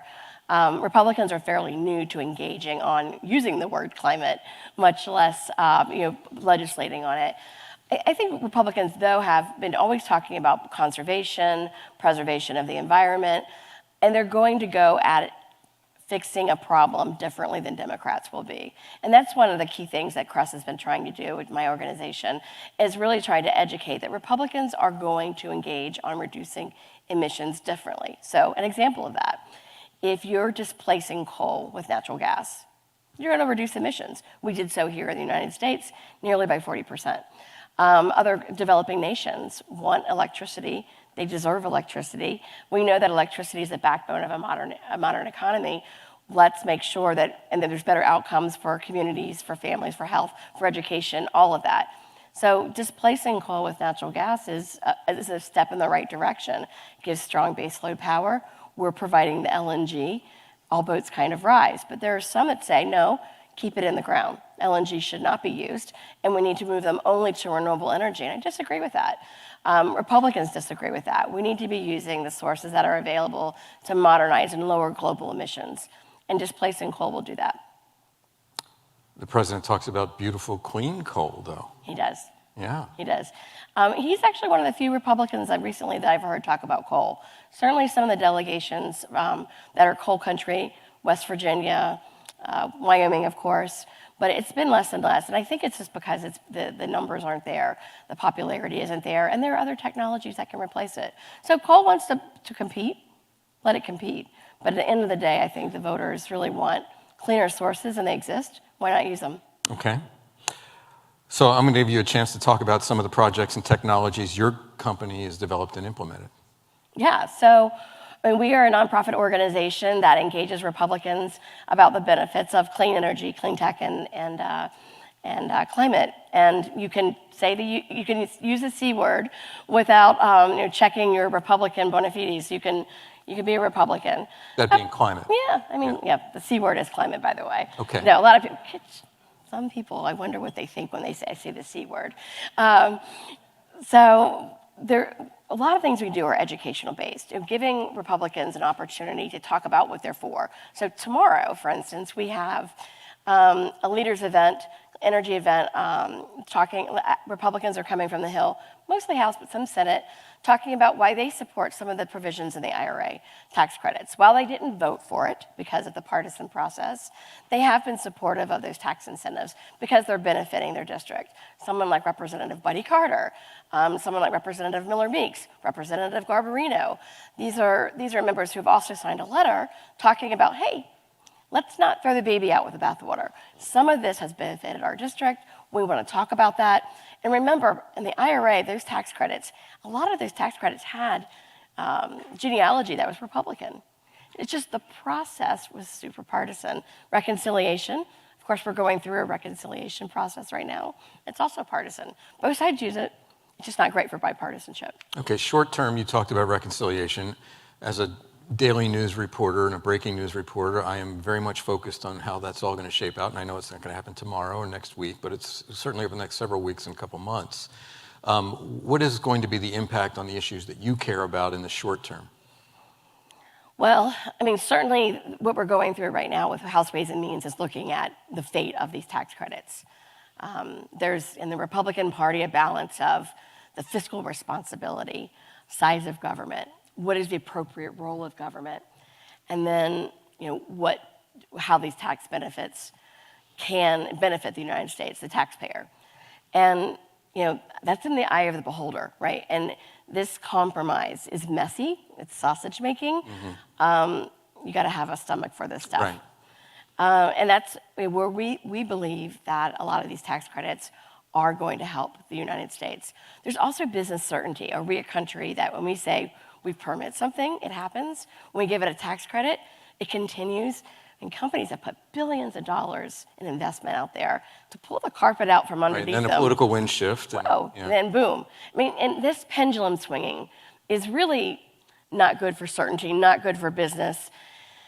We know that, but I think a lot of businesses themselves have been going up to Capitol Hill to explain that themselves. So maybe there's some trimming. Maybe there's caps on some of the tax credits. Maybe the duration isn't as long. But we'd like to see all of them stay for some duration. And then, there'll be another political climate 4 years from now or whenever that is. They'll live to see another day. But right now, we'd like to see some of them stay for certainty. Okay, that was the short term. Yep. In the long term, how do you see the energy efficiency industry evolving over the next 5 to 10 years? Energy efficiency specifically, or just energy? Yeah. No, energy efficiency has a huge role right now. The technologies now, we can use technology and energy efficiency to reduce the energy that we use, and we can use that for other things. I mean, the scarcity of electricity right now is huge. So anything we can do to make it more efficient right now and in the future is incredibly important. I mean, the demand we know is huge. AI is going to use a lot. Electrification is going to use a lot. I mean, we need to be thinking about today and tomorrow. And we hope our legislators and our policymakers are thinking about that and legislating accordingly. So how should the government empower private companies to develop and enhance American technologies that capture carbon, for example, while maintaining jobs is what, obviously what members of Congress care about, their districts in some of these communities? As a right-of-center organization, we want to see less on the mandate side and more on the incentive side. So more carrot, less stick.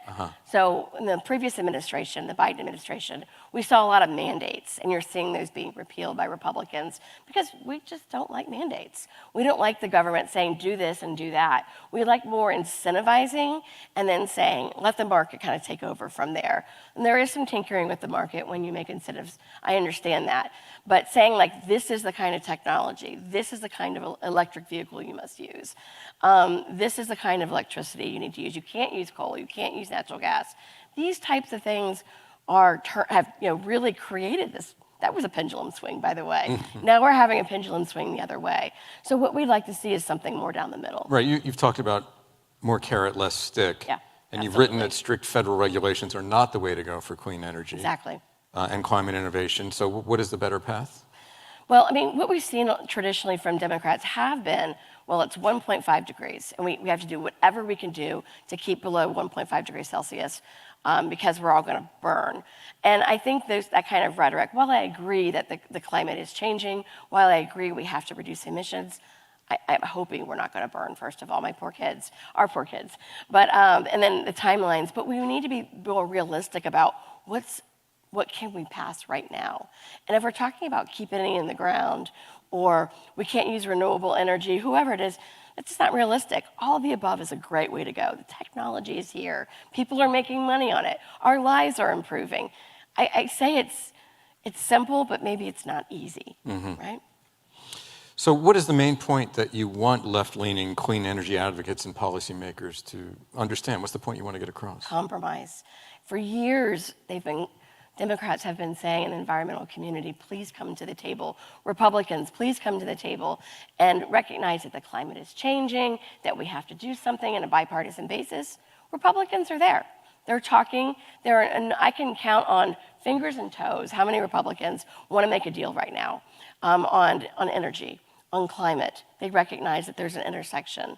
I would say take them up on it. Work with them. Don't move the goalpost further away. Come back to the center. All right, let's drill down, no pun intended, on some specifics. The top 2 or 3 necessary policy reforms to help accelerate some of the reforms you're talking about. So in permitting, I think permitting was a huge missed opportunity. And the IRA, whether you like it or not, is incentivizing energy. If you combine that with permitting reform, being able to deploy that energy, steel in the ground quicker, we would see more results. That was the intention of Senator Senator Manchin, when he signed that the IRA. So I think permitting reform holds the key to a lot of what we're talking about, because we're going to be able to build. We're able to streamline. We're going to be able to build without the lawsuits. I think that's a huge part of it. I think second is certainty, business certainty. We've got to have certainty. This pendulum is killing us. I know personally, I'm not buying certain things because the economy is kind of crazy right now. I don't think you're the only one. No, I mean, I know. If I even think about me, but think about you, think about businesses. Are you going to put out $5 billion right now in something? That's a huge risk right now. So we're kind of all recoiling, and we need incentives to say, and we need certainty to say, spend, build, make it better, make our lives better. And I think, like I said, it sounds simple, but it doesn't seem to be easy these days. Heather, I'm getting a wrap, so final thoughts? Well, I guess I'll make a plug for the benefits of clean energy, the clean energy tax credits. There are a lot of Republicans that support it. And as soon as we deal with this in reconciliation, my friends, permitting reform. Let's go get it. All right. Thank you. Well, thank you very much, Heather. Appreciate it. Cheers. Okay, ladies and gentlemen, we will now take a short break. For those in the room, stretch your legs. Maybe talk to the person next to you, grab a coffee or tea just outside. Make sure you join us in a few minutes when we'll hear from former governor and EPA administrator, Christine Todd Whitman, and we're all looking forward to that.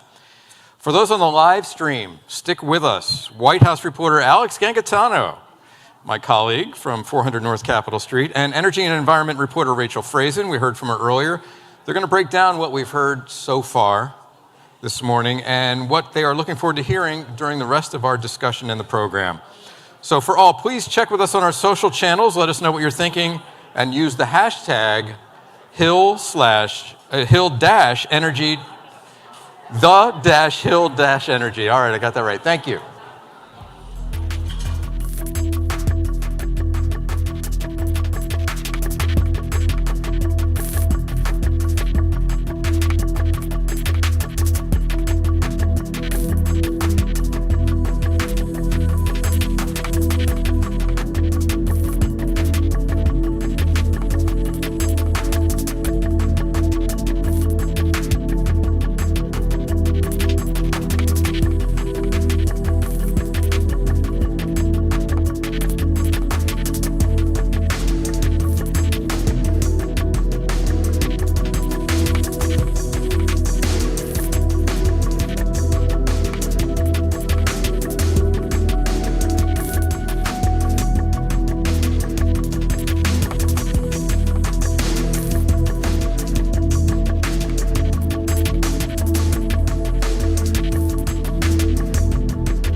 Hi, everyone. Thank you for tuning in to our energy and environment panels this morning. I'm here with Rachel Friesen to break down some of the start of what we've heard today. I'm the White House reporter, Alex Cantachano, and of course, Rachel covers energy and environment here at The Hill. So I wanted to talk a little bit about the panel that you moderated. The discussion was about the future of climate science and how there've been a lot of cuts with this new administration. Well, we're 100 days in, I guess not new anymore, to funding for science and how that impacts innovation. And I thought Alice Hill was really interested when she talked about how innovation has propelled our economy. We've been able to bring immigrants in who want to work on science here in the U.S., but those folks might be recruited elsewhere, and we miss out on a lot of these good scientists. So can you talk a little bit about what your coverage has been like with that and what you might have learned from some of these panelists? Yeah, there's a lot there to unpack and to go over. So there have been a lot of cuts to science. One of the things that's been in the news recently is they dismissed all of the volunteer scientists who were working on the National Climate Assessment, which is a congressionally mandated assessment. It comes out every couple of years, and it talks not only about the state of climate science generally, but about how climate change is going to impact the United States specifically. Like, unlike a lot of climate reports, for example, it's done in Fahrenheit as opposed to Celsius, which for me is a nice change because I actually understand those temperature changes as an American. Impressive. So it's not clear what's going to happen with that report because it is mandated by Congress, but they've just let all of these volunteer scientists go. We're also seeing cuts at the agencies, as you and I'm sure the viewers know. DOGE is making cuts across the board to federal workers.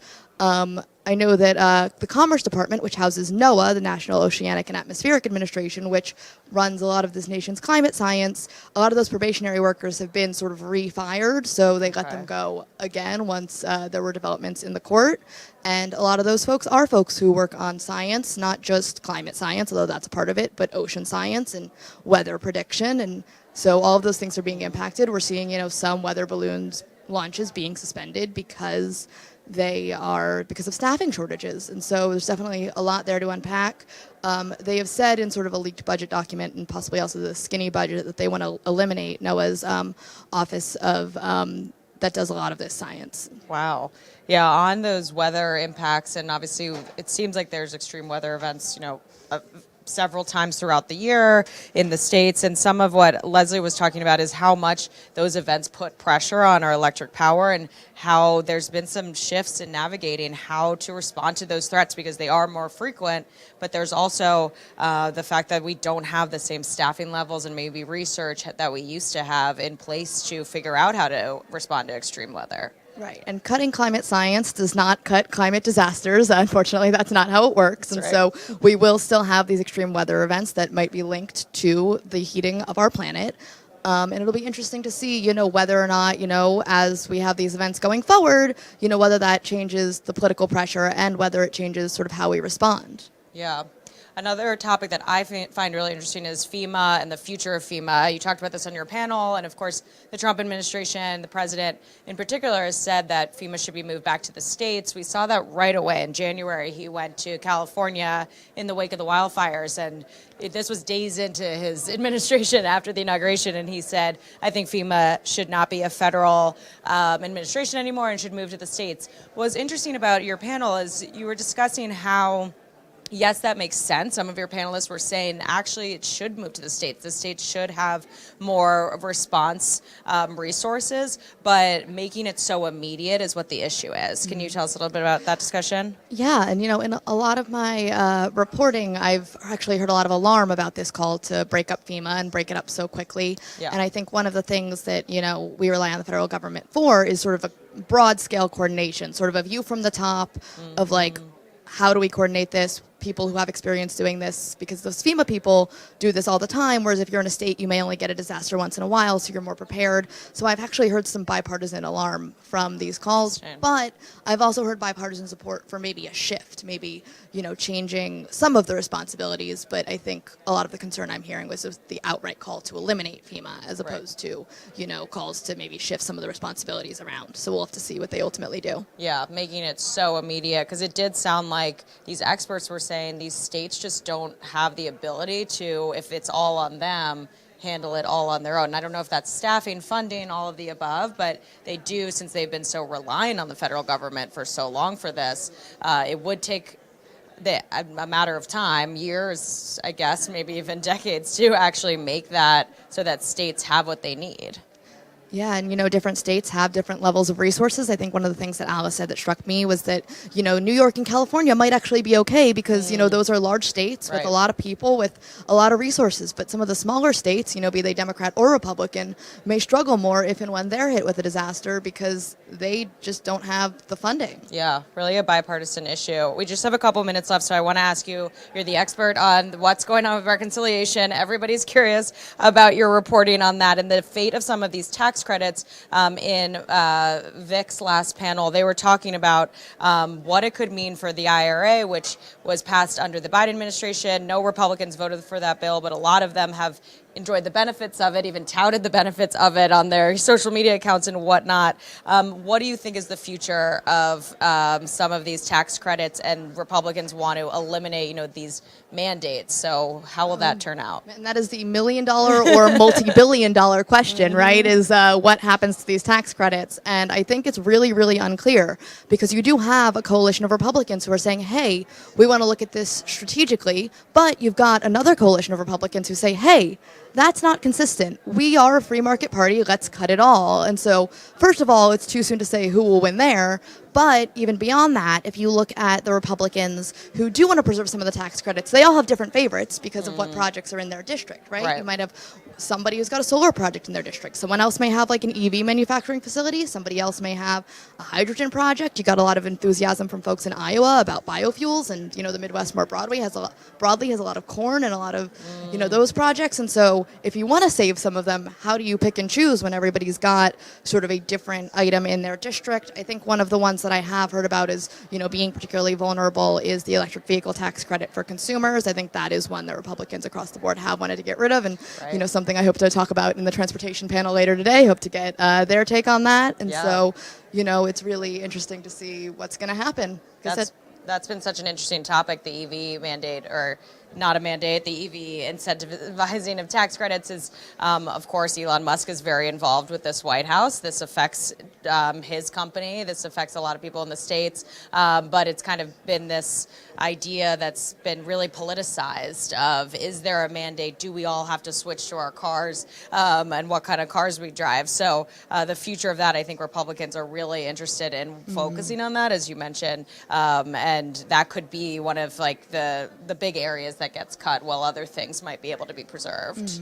And I think it's sort of there's two pieces to that, right? Because there's the incentives in Congress and there's also the regulations. And I think that Republicans have been very clear that they want to get rid of the regulations that require, EVs or require at least some percentage of new sales to be electric and move the market towards those electric vehicles. But I think that, the consumer tax credits might be more difficult, or there might be some support for that, but I also think it's among the tax credits that could get cut. Yep. Well, thank you, Rachel. Thanks for chatting with us, and thank you for joining the two of us. Rachel has some really interesting panels coming up with some young Americans focused on climate from both sides of the aisle, and one on transportation. So thank you for tuning in. Thanks. Are we out? Are we good?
back to the Hills Energy and Environment Summit. Please take your seat.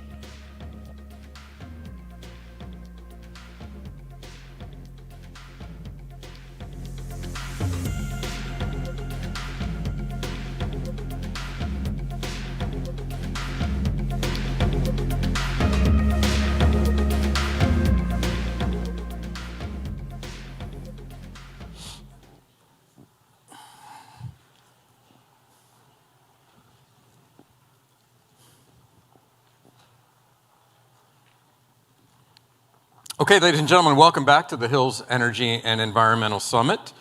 We're going to go straight through until lunch, which won't be long, which you will be able, and at lunch you'll be able to grab on your way out. Just a reminder, if you need to leave the room for any reason before lunch, please do so quietly between sessions so as not to disrupt the conversations on stage.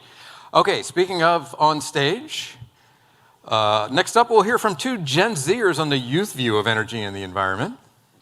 But first, let's hear from another prominent Gen Z environmentalist, none other than Greta Thunberg.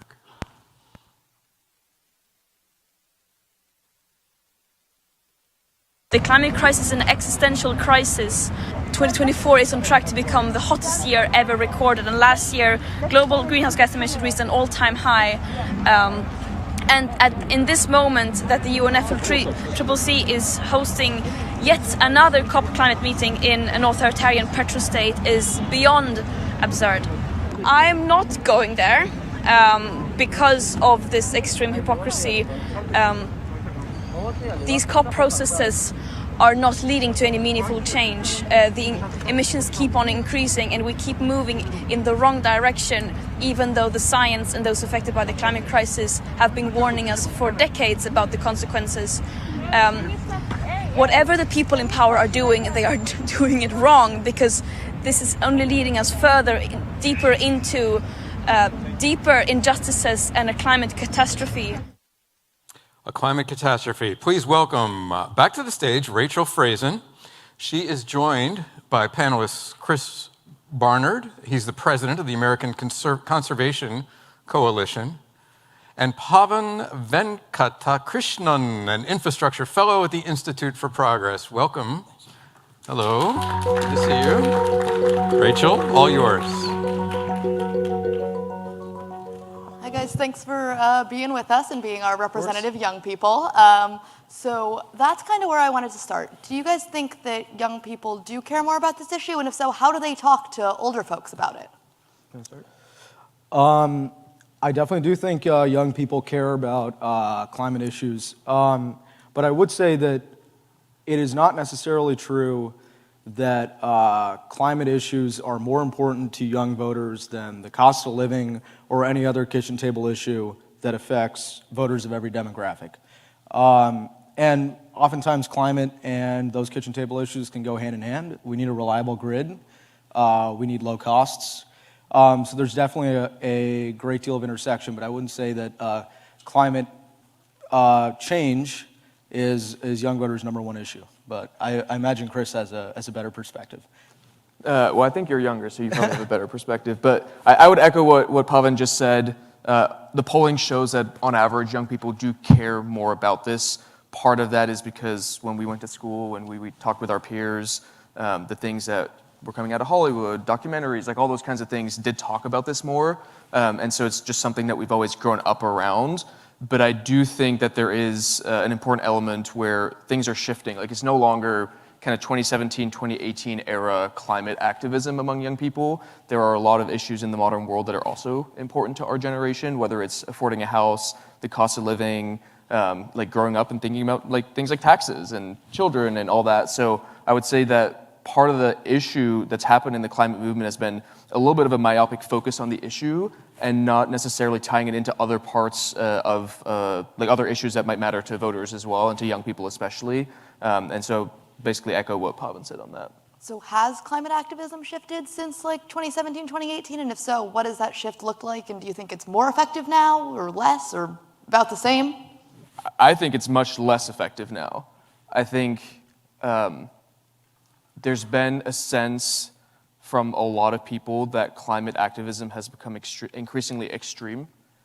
You think of the young people blocking traffic or throwing soup at the Mona Lisa or things like that. And most normal people look at that and say, I don't want anything to do with that. I really think that a lot of the climate movement has overplayed its hand. We even go back to like some of the predictions Al Gore made that didn't come true.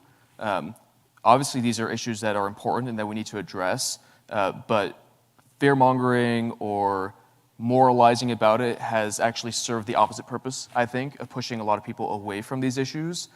So I think climate activism, so to speak, is, like, for the most part, a quite irrelevant force in American politics right now, at least with this administration and with where we are in the country. That doesn't mean we shouldn't care about these issues. It just means that we've gone about it the wrong way, and which is why we talk about things like reliable grids and energy abundance, balancing it with other issues. You can have both a thriving economy and tackle climate change. Like, those are all things that you need to be doing, but some of the extremism has turned a lot of people off, I'm afraid.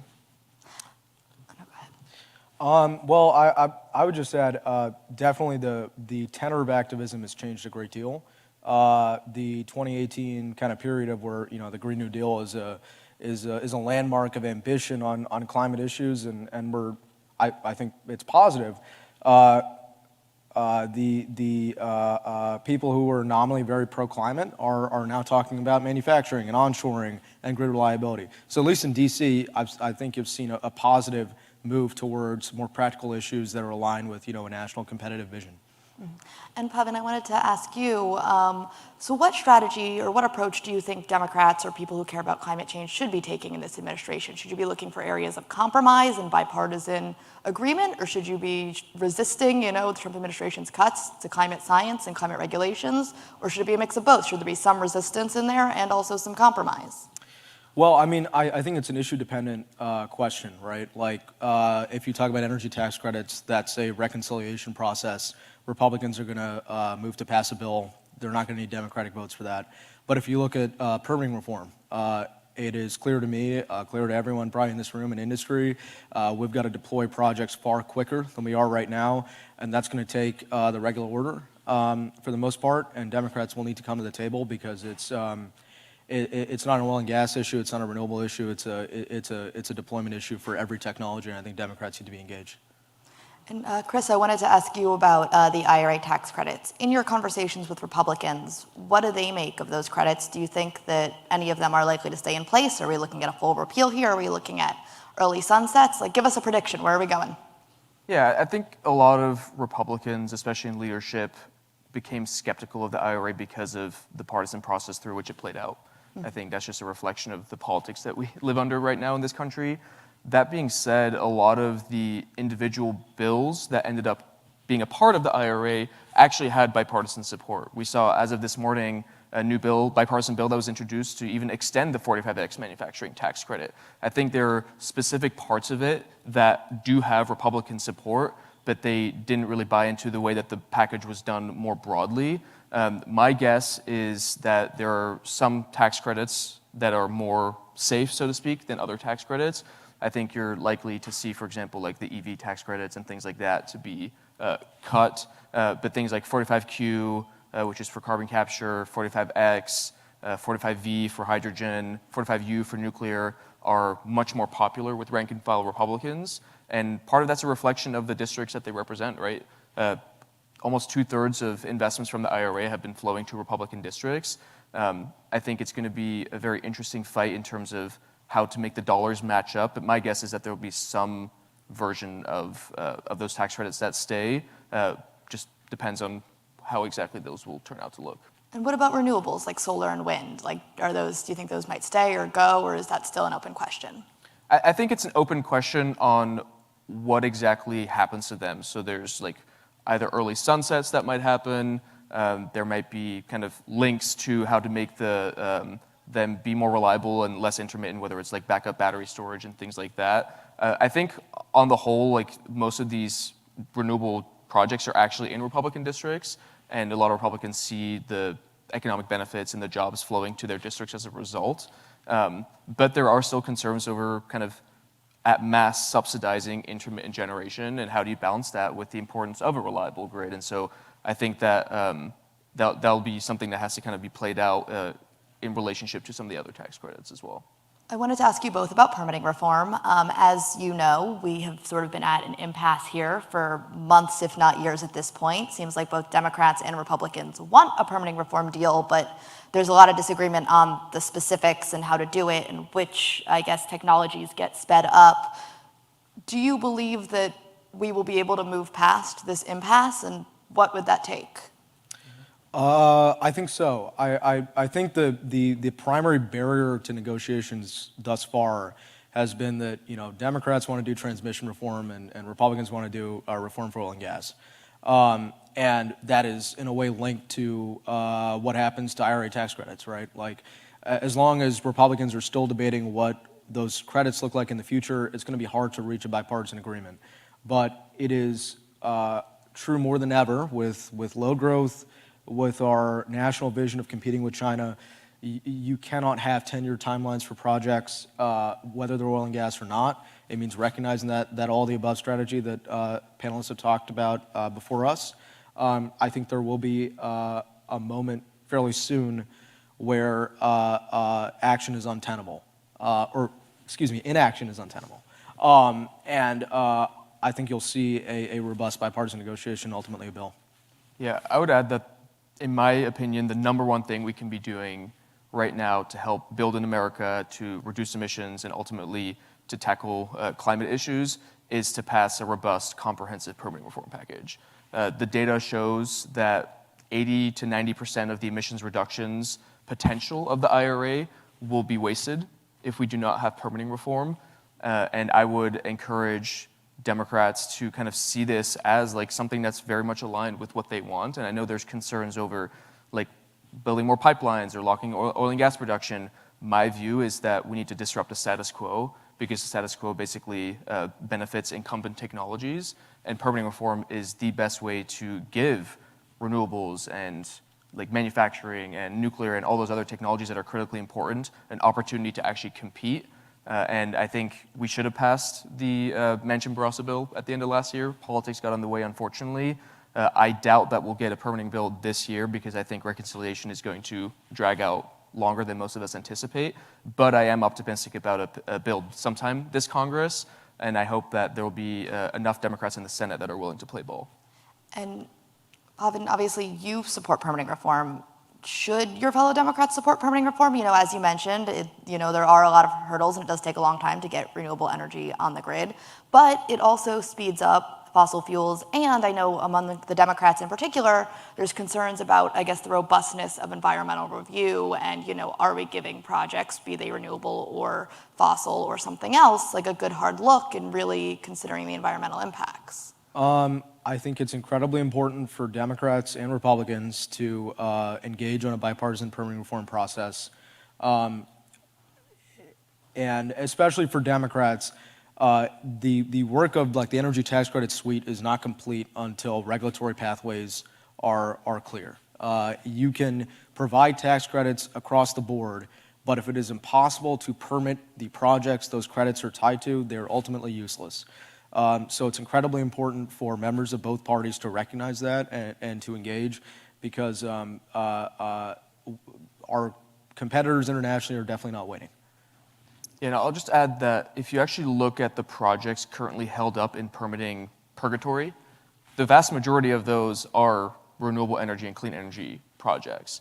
And I know, like I mentioned earlier, Democrats are worried about the ability to permit fossil fuel projects faster and things like that, but this would disproportionately benefit clean energy projects, because that's where a lot of the investment is, that's where a lot of the market is. But to Pavan's point, all that money is pretty much useless if you don't have the ability to actually build it. Right now we have more renewables and interconnection queues across this country than we have on the grid. The only way you solve that is by permitting, building out transmission, and doing the work that needs to be done. And I think a lot of the concerns that primarily progressive environmentalists have about permitting reform are hypothetical and ideological as opposed to practical. And if you look at the data, it's just extremely clear that permitting reform is the number one thing we can do to unlock all of this. Chris, going in a little bit of a different direction, I want to ask you about sort of your conversations with Republicans. You know, when you bring up climate change in front of Republicans, do they recoil? Like, how do they react? And, you know, I know publicly many Republicans do not even acknowledge that climate change is real and man-made. How do you talk to those people about this issue?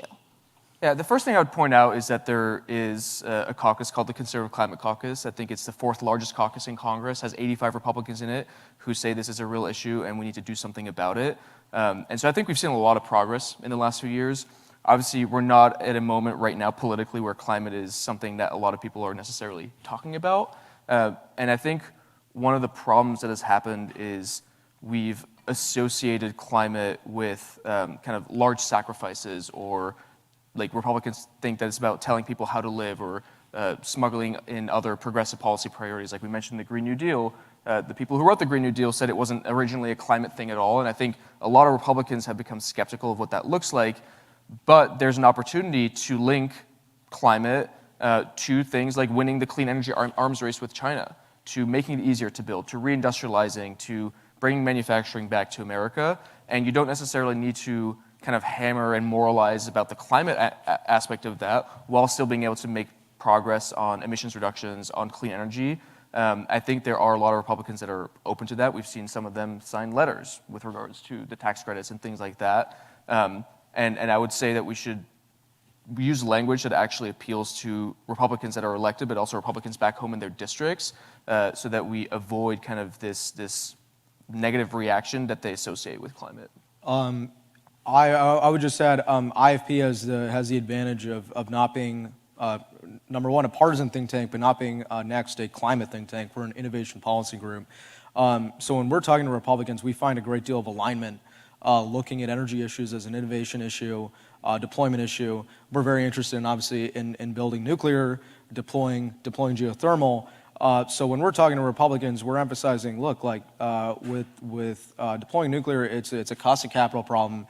If you don't have, for example, the tech-neutral investment tax credit, the tech-neutral production tax credit, if you don't have an LPO that is appropriately manned, we will be unable to build new nuclear in this country.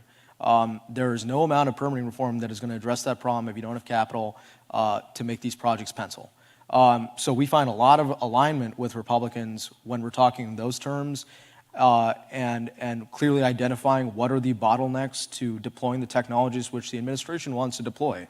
I think they're 100% right about energy dominance, 100% right about innovation at home, 100% right about onshoring. But the truth is that doesn't happen if administration and leaders in Congress cannot look past, maybe a partisan process that enacts tax credits or provides authority to LPO. I think there's a great opportunity to repurpose the incentives and authorities that were created by a Democratic administration and Democratic Congress for the president's objectives, and to make his electoral mandate a reality. Just one quick additional thought, and I'm curious what you make of this. I think that part of the problem with climate politics in this country, and I think you're seeing that replicate a little bit across the world, is that climate has become a purity test for people as opposed to an actual way to get things done.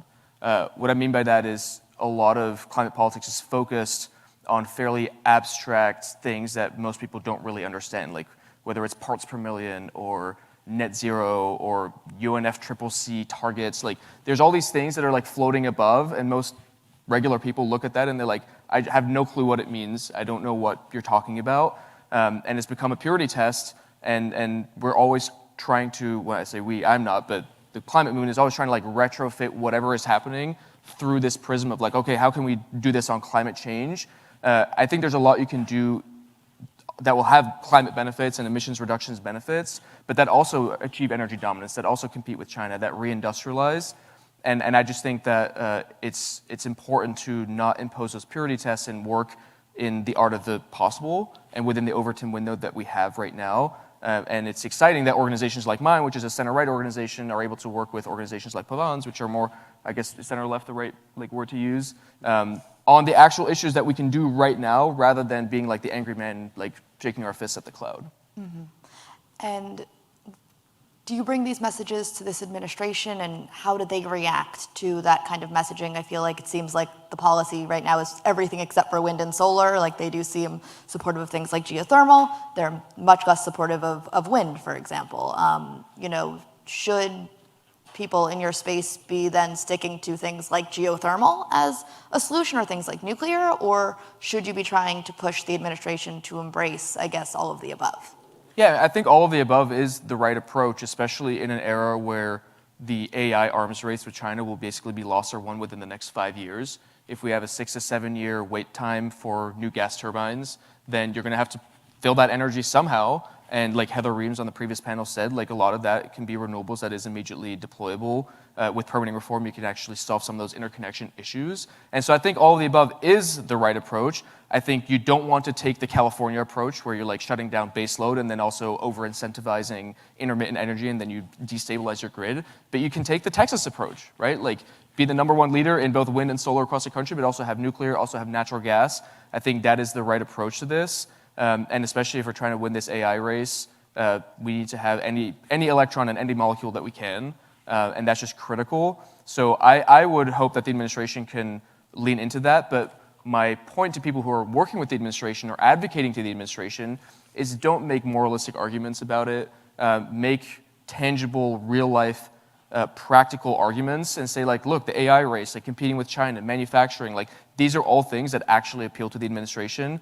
And I think that, like, the 100 days are always like a bit of a unique beast in terms of like campaign promises and kind of trying to go fast, and especially with the landslide that happened, I feel like it feels like the administration felt emboldened to just like see how much they could push. But I do think that there's a lot of people in industry and other areas that are kind of trying to reshape some of that energy to be productive. And I think that's where I think we can make some progress. Yeah, and I would just add, I'm sure everyone on the previous panels has talked about tariffs and the trade environment.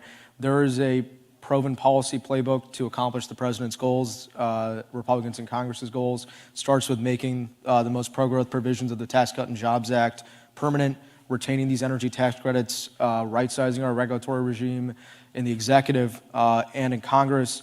There's room for smart trade policy adjustments, but there's a clear playbook here. And we need to get past kind of the partisanship and embrace the tools that we have right now, and ensure that we're deploying, because no other country is waiting.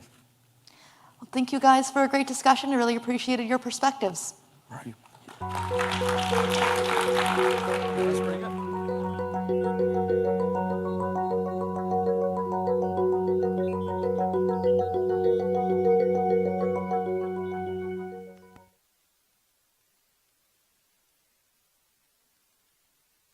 It is a high priority for me to ensure EPA never wastes any of your hard-earned tax dollars. That is my commitment to President Trump, Congress, and the American people.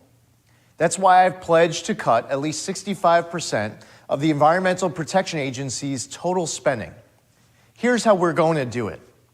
In 2024, EPA awarded and spent over $63 billion. In 2025, we're going to massively reduce that. To accomplish our core mission and power the great American comeback, it actually only requires less than 35% of that total. We don't want the extra money, and we don't need it. We won't be funding left-wing ideological pet projects like the past administration. Well, that was the current administrator of the EPA. It is now our high honor and privilege to introduce a former administrator of the EPA and a former governor of New Jersey. That is none other than Christine Todd Whitman. Welcome to the stage. Thank you. Thanks so much for being here.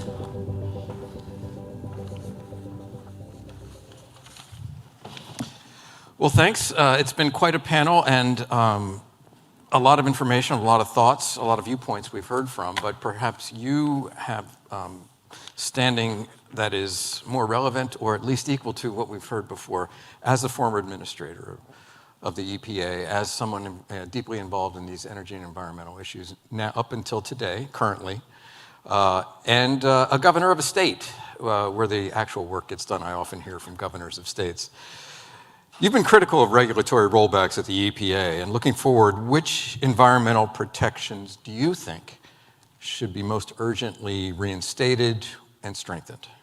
Well, first let me say I think the whole day has been fascinating, a lot of good information. But in listening to the current administrator say that EPA's mission is to, how did he phrase it, bring back American economy? No, the EPA's mission is very, very clear. It's to protect human health and the environment.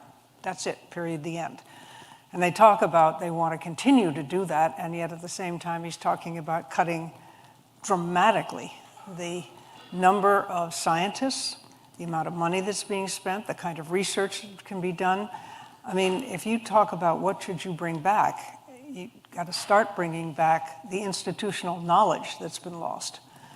The number of scientists that have gone so that you can't continue to do the research that leads us to understand what is problematic in our environment. I was talking to a reporter the other day who said that, in talking to Lee Zeldin, she asked him about the progress that had been made, and his comment was, we've made great progress, the air is cleaner, the water is pure, and so we've done our job. As if the environment just stops there and nothing new happens.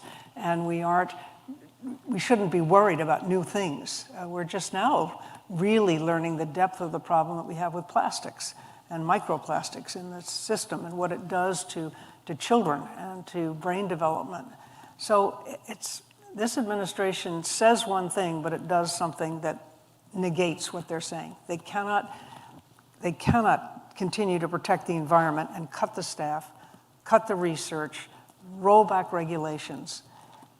It doesn't work. Those two things just don't make sense together. Well, let me ask you this. Given the rollbacks that you've talked about and the cuts you're discussing, if it were to, all this stuff were to restart tomorrow, all of the programs were reinstated, would it take time to catch up, to sort of to recover from what's happened thus far in terms of people leaving, research being abandoned, funding drying up? Absolutely. No, you don't just flip a switch and it all comes back on. It's a little bit like the president saying we're going to drill, baby, drill. He's going to bring back mining, coal mining. Where that's closed down, that's not going to restart overnight. None of this is going to come roaring back in the next 10 days or the next 6 months or the next 10 years. It's going to take time to rebuild what's been lost. On those things, it's okay by me. But with the Environmental Protection Agency and with the science that's done, not just at EPA, but it's been cut at Health and Human Services. It's been cut at the Department of Agriculture. And the point with the federal government is that these scientists all work together and they share information. And we learn about, for instance, concentrations in the soil and what can penetrate into which products and produce. It's the kind of thing where you need to have that institutional knowledge and you need to have it where it is working together. And that's just not happening today. And you can't rebuild that overnight. A lot of the scientists that have left the agencies have gone on to other things and they're not going to come back. They've gone. They've washed their hands of it.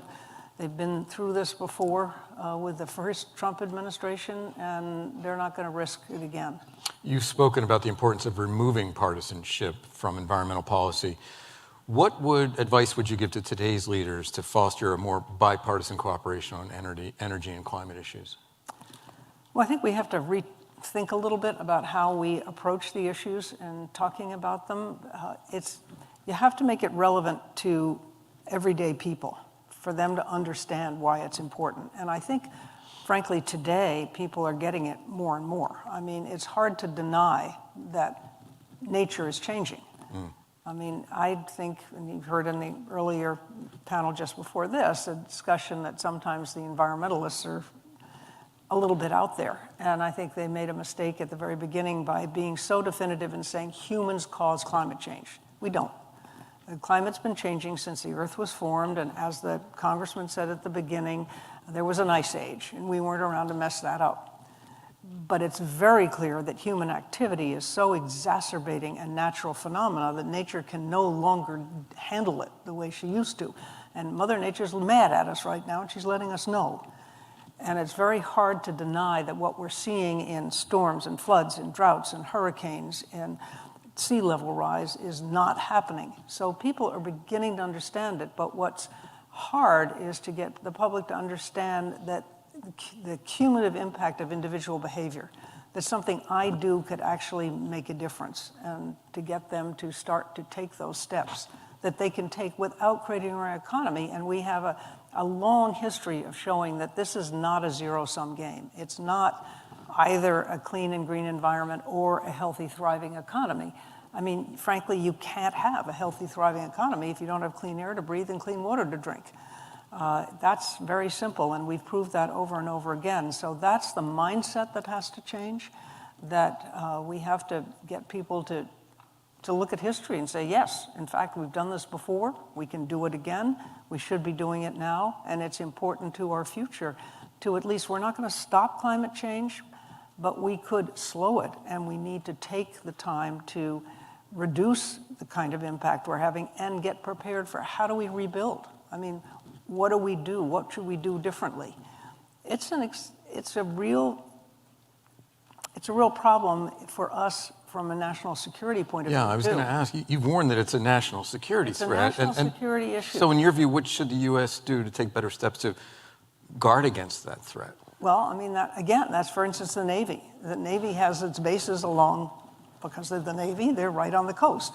And every time you have sea level rise, it impacts where they're stationed, and they have to move. And that costs billions of dollars, and they have to figure out where do they go.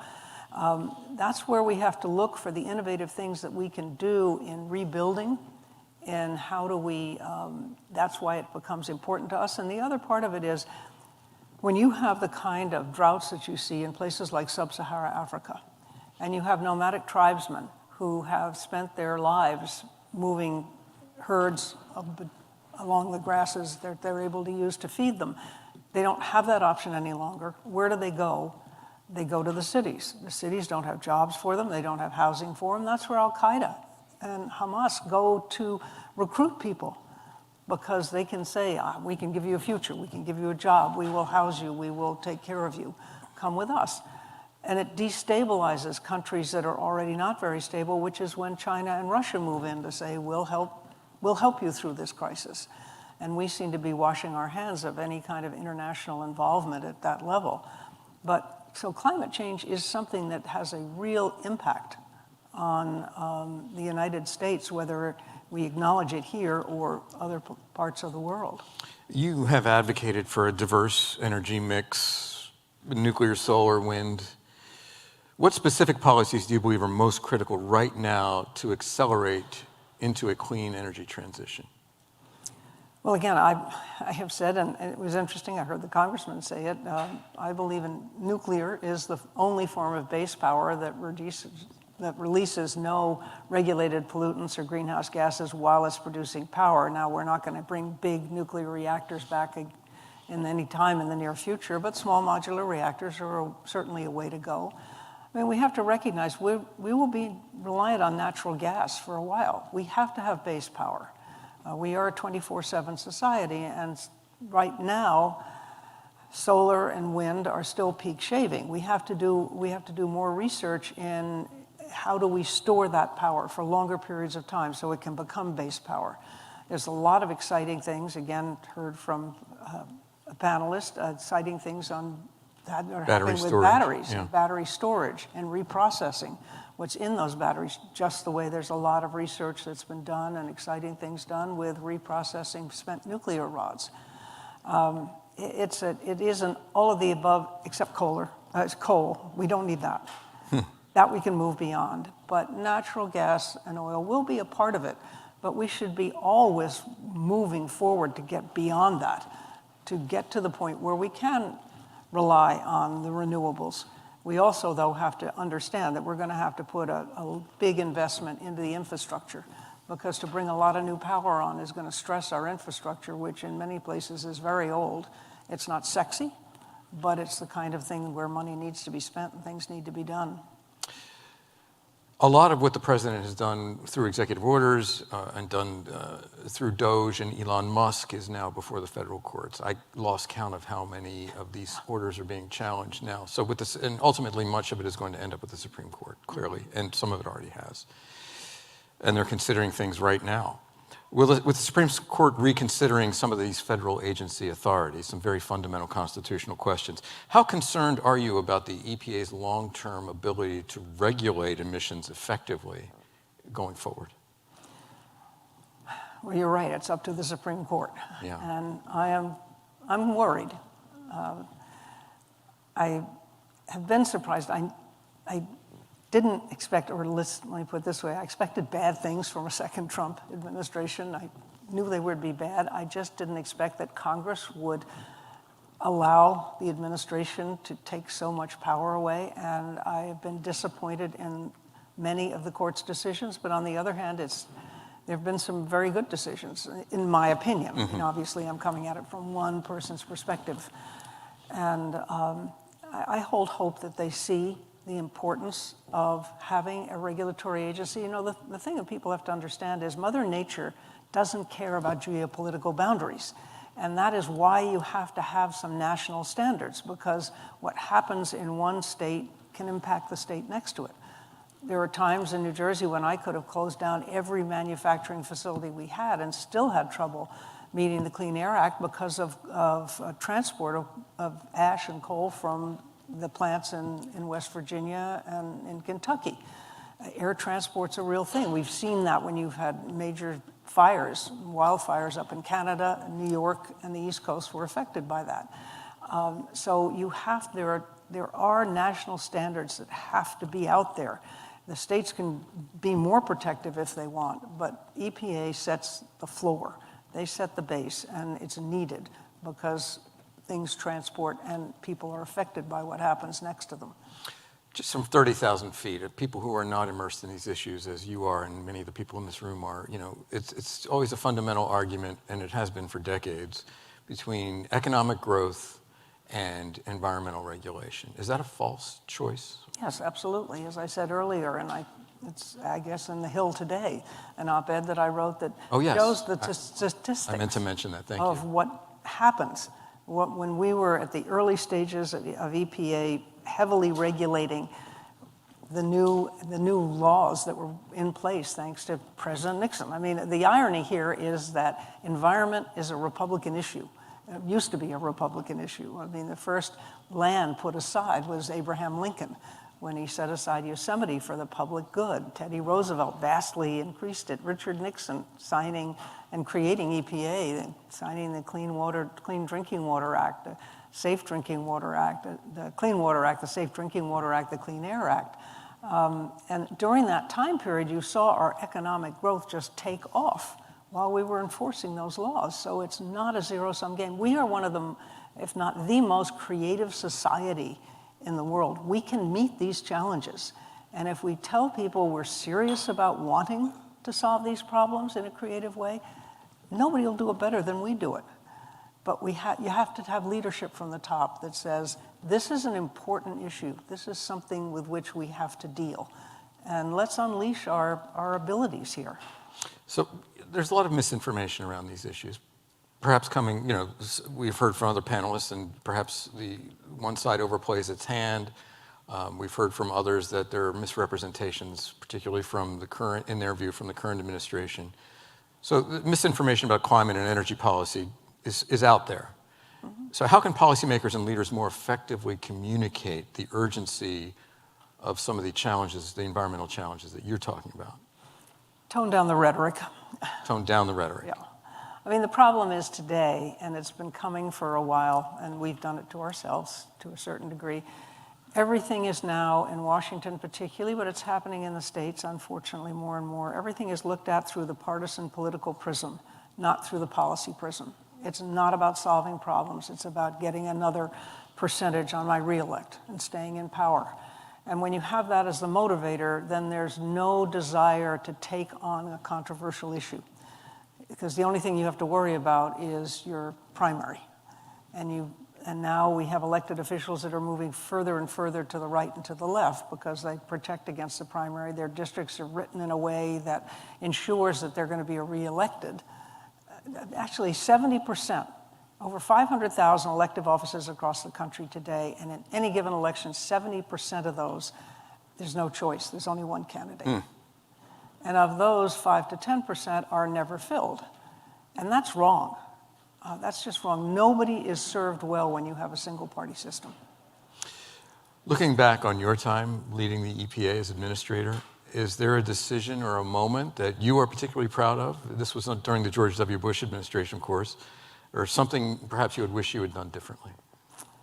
Well, I was proud of what we were able to get done in being innovative in water management and clean drinking water when we did the nutrient trading program, which was an important program that moved things forward and showed a little common sense, saying to a utility, if you need to spend tens of thousands of dollars to get the water quality, the drinking water quality to where you need it, to install the technology to do that, but you could pay a farmer upriver from you just a few $1,000s to redo the way he handles his manure or handles his animals that are actually causing the pollution. That makes more sense. We don't care how you get it done as long as you get the water to the right drinking water standard. And if you can do it in a way that's creative, that costs less for your ratepayers, then have at it. And that made a lot of sense and has worked very well. Right. And in this region, that was around the Susquehanna and the Chesapeake Bay, that was a big debate. It's been a big debate for years as well. Well, Governor, final thoughts. We're out of time, and I'm getting the wrap. Is there anything that, it's great to have you here to sort of cap off my portion of this anyway, with these one-on-one interviews. Are there any final thoughts as we move forward in the coming weeks and months and I guess years about the direction things are heading? Well, I think we're, unfortunately, at the state and local level, we're doing much better. At the state and local level, because the mayors and governors have to respond to the people. They have to solve the problem. So they're doing better. But we need leadership at the federal level that says these issues are important. They're critical to our mental and physical and economic health. And we have to take them seriously and support the efforts to ensure that we have clean water to drink and clean air to breathe and open spaces that people can use to recharge themselves. On that note, Governor Whitman, thank you very much for being with us. My pleasure. Okay.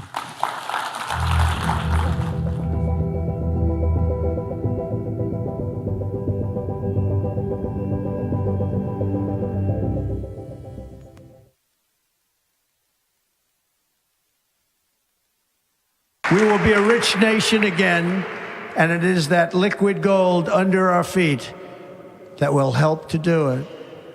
With my actions today, we will end the Green New Deal and we will revoke the electric vehicle mandate, saving our auto industry and keeping my sacred pledge to our great American auto workers.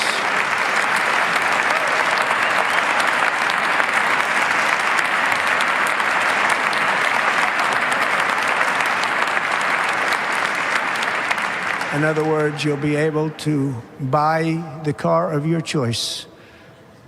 We will build automobiles in America again at a rate that nobody could have dreamt possible just a few years ago. Okay, ladies and gentlemen, now it's time for our final panel looking at the transportation sector. Rachel will now interview Rebecca Higgins, VP of Policy at the Enos Center for Transportation. Albert, hi, welcome. Albert Gore, the Executive Director of the Zero Emission Transportation Association. Pleasure to see you, sir. Thank you, welcome. And Elaine Buckberg, Senior Fellow at Harvard's Salata Institute for Climate Sustainability. Hi, welcome. And former Chief Economist at General Motors, and you know Rachel Frazin from the Hill. Take it away. Hi, thank you guys all so much for being here. I think the first question that I want to put to the panel is, EV policy is, on the one hand, something that can be very partisan, and as can sustainable transportation at large. On the other hand, you have Elon Musk in this very prominent role in this administration. What impact, if anything, do you think Elon Musk's position is going to have on sustainable transportation? would you like to start from? Sure, I'd be happy. I'd be happy to take it. Well, I think Elon's impact and Tesla's impact over the last decade or decade and a half has been really positive in terms of, proving the case about electric vehicles, really demonstrating that EVs are mass market vehicles, demonstrating all the benefits beyond just emissions reductions. So I think,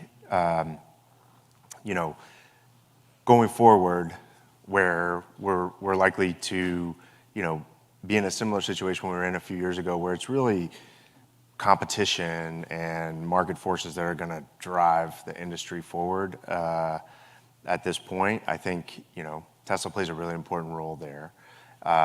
And, we have a much more informed debate, at least, around EVs and a much stronger U.S. manufacturing base for electric vehicles because of, I think, the impact of crowding in investment that Tesla's had over the last decade. I guess I'll add, in the current role for Elon Musk and Doge and their approach to the federal programs, the National Electric Vehicle Infrastructure Program has been frozen, continues to be frozen. That was poised and still could be poised to be a really important source of building out EV infrastructure. It's not, Tesla has their own network, so it has less of a benefit perhaps to Tesla owners and to Elon Musk's company. But that program, which was $5 billion, was provided in the Infrastructure Investment and Jobs Act. Much of it remains unobligated, but states had been planning to spend that money and build out their infrastructure networks. And the budget that was released last week does identify that potentially as going to be rescinded. And so I think that will have the effect of delaying the build out of infrastructure that we think will provide confidence to the consumer that they can purchase electric vehicles and be able to charge that vehicle. So first, I want to completely agree with Rebecca that of all the programs to support and policies to support EVs, NEVI is the single most catalytic in terms of our research and modeling says that charging has a really disproportionate positive impact on EV adoption. I think it's really important to keep in mind that Tesla has received extensive federal support from initial loans from the Loan Program Office to, if you look at the EVs that were eligible for the EV tax credit last year, for the purchase tax credit, I looked at this through the first 3 quarters, and 75% of the sales of those eligible vehicles were Tesla. So 75% of the EV tax credit dollars went to Teslas and buyers of Teslas last year. But in the last summer at some point, Musk said that he would support the removal of that tax credit because he thought it would be more harmful to his competitors than him. So I think Musk is, by his own statements, first playing hardball with his competition, but at the same time is a demonstration of the power of EV industry development around the world. If I could add one thing, just to add on to what you said, I think Tesla has participated in the NEVI program as well as received grants to that program and through CFI. So I think I would maybe this may be in the realm of speculation, but I would separate out his impact within the administration on freezing these programs from the general administration's approach to freezing these programs. I'm not sure that he has said he's one way or the other his feelings about NEVI and CFI, but I do know that Tesla has participated in those programs and benefited from them, and I think the programs have benefited from Tesla's participation as well as all the other companies that have participated, and agree wholeheartedly with what you all said about the importance of those programs. Rebecca, I was wondering, can you give us an update on sort of that grant funding and also, just sustainable transportation grants more broadly? Where are we? And I recall under the last administration, there were some reports saying, they put all this money towards EV chargers, but only so many chargers have been built. Seems like only a handful. Has there been progress there? And can you give us a status update? Sure. The program provided $5 billion when it was passed in 2021, and the majority of that was supposed to be distributed to states as formula funding. And states first had to develop plans for how they would build out that infrastructure. States have done so. Then when the Trump administration came in, though, they decided that they would relook at the states' plans, take away the approval that had been previously granted to state plans. And so no money has been spent since. It has remained frozen since the administration. There was quite a balance of unexpended funds. It certainly has been obligated slower than we had hoped. I was on the Hill when we were writing those programs, and I think that the states have worked really hard to take on that role, and they've worked with the state energy offices, but it is a different role than state DOTs have historically played. Building out vehicle servicing infrastructure is just a different model than building roadways, and so I think that there was some learning that had to happen that contributed to the program deploying more slowly than we would have liked. So that's where it currently stands, and as I mentioned, it does appear that they are hoping to rescind those balances that are unobligated, and I think that would be a major hit to the program. With regard to other clean energy programs, I think that the T&I committee's mark for the reconciliation bill also will rescind other aviation, low emission fuels, and other technology funding. Funding for low carbon cement and other materials, which is not counted as part of the transportation emissions, but obviously is part of, is emissions resulting from the transportation sector ultimately, because it's for building our infrastructure. And then there are neighborhood access and other programs that are focused on kind of smart mobility infrastructure will also be potentially rescinded. And so I think that there's a kind of across the board reductions in funding that will help with the emissions reduction. And so to clarify, the EV charger grants are fully frozen, or what's left are frozen right now, and it seems, or do you believe that Republicans will try to rescind that via reconciliation, or what do you mean rescind? Like, who would be rescinding it? It wasn't in the T&I committee's bill, but it was the budget from the president appears to be interested in having Congress rescind it. So it could be in a regular appropriations bill. I don't know. Albert, I wanted to go to you and ask you about the EV tax credits that are a hot topic in reconciliation. What do you expect? Do you expect them to be sunset early? Do you expect them to be eliminated? Do you think they could stay in place? What are we looking at? Well, it's certainly been a hot topic of debate. We've been making the case that they're incredibly important, particularly with regard to the value of the 45X production tax credit, which is centered around bringing auto manufacturing, battery manufacturing, and upstream mineral refining here to the United States. So I think there's been receptivity to that from folks that may not be so focused on electric vehicles or vehicles generally, but are incredibly focused on battery manufacturing and critical mineral production and refining. And there are over a dozen offtake agreements between U.S. mining and refining companies with U.S. automakers contingent on the value of the 30D tax credit, which is the new clean vehicle credit. I think that there's an emerging understanding of the importance of those offtake agreements, as well as things like joint ventures between, say, Ford and Ioneer, direct investments like GM's investment in Lithium Americas Thacker Pass mine, and what would happen to those if the demand signal of the 30D credit is removed right away or very quickly. That's private sector investment in U.S. mining capacity and refining capacity. It's very, very hard to replicate, and it's very, very important to new operations in the United States, particularly when you're financing projects against a commodity price that is outside of the market's control. It's generally set by China, through their own production, often below their cost to produce. So a very challenging problem, a very good solution that we have and should maintain.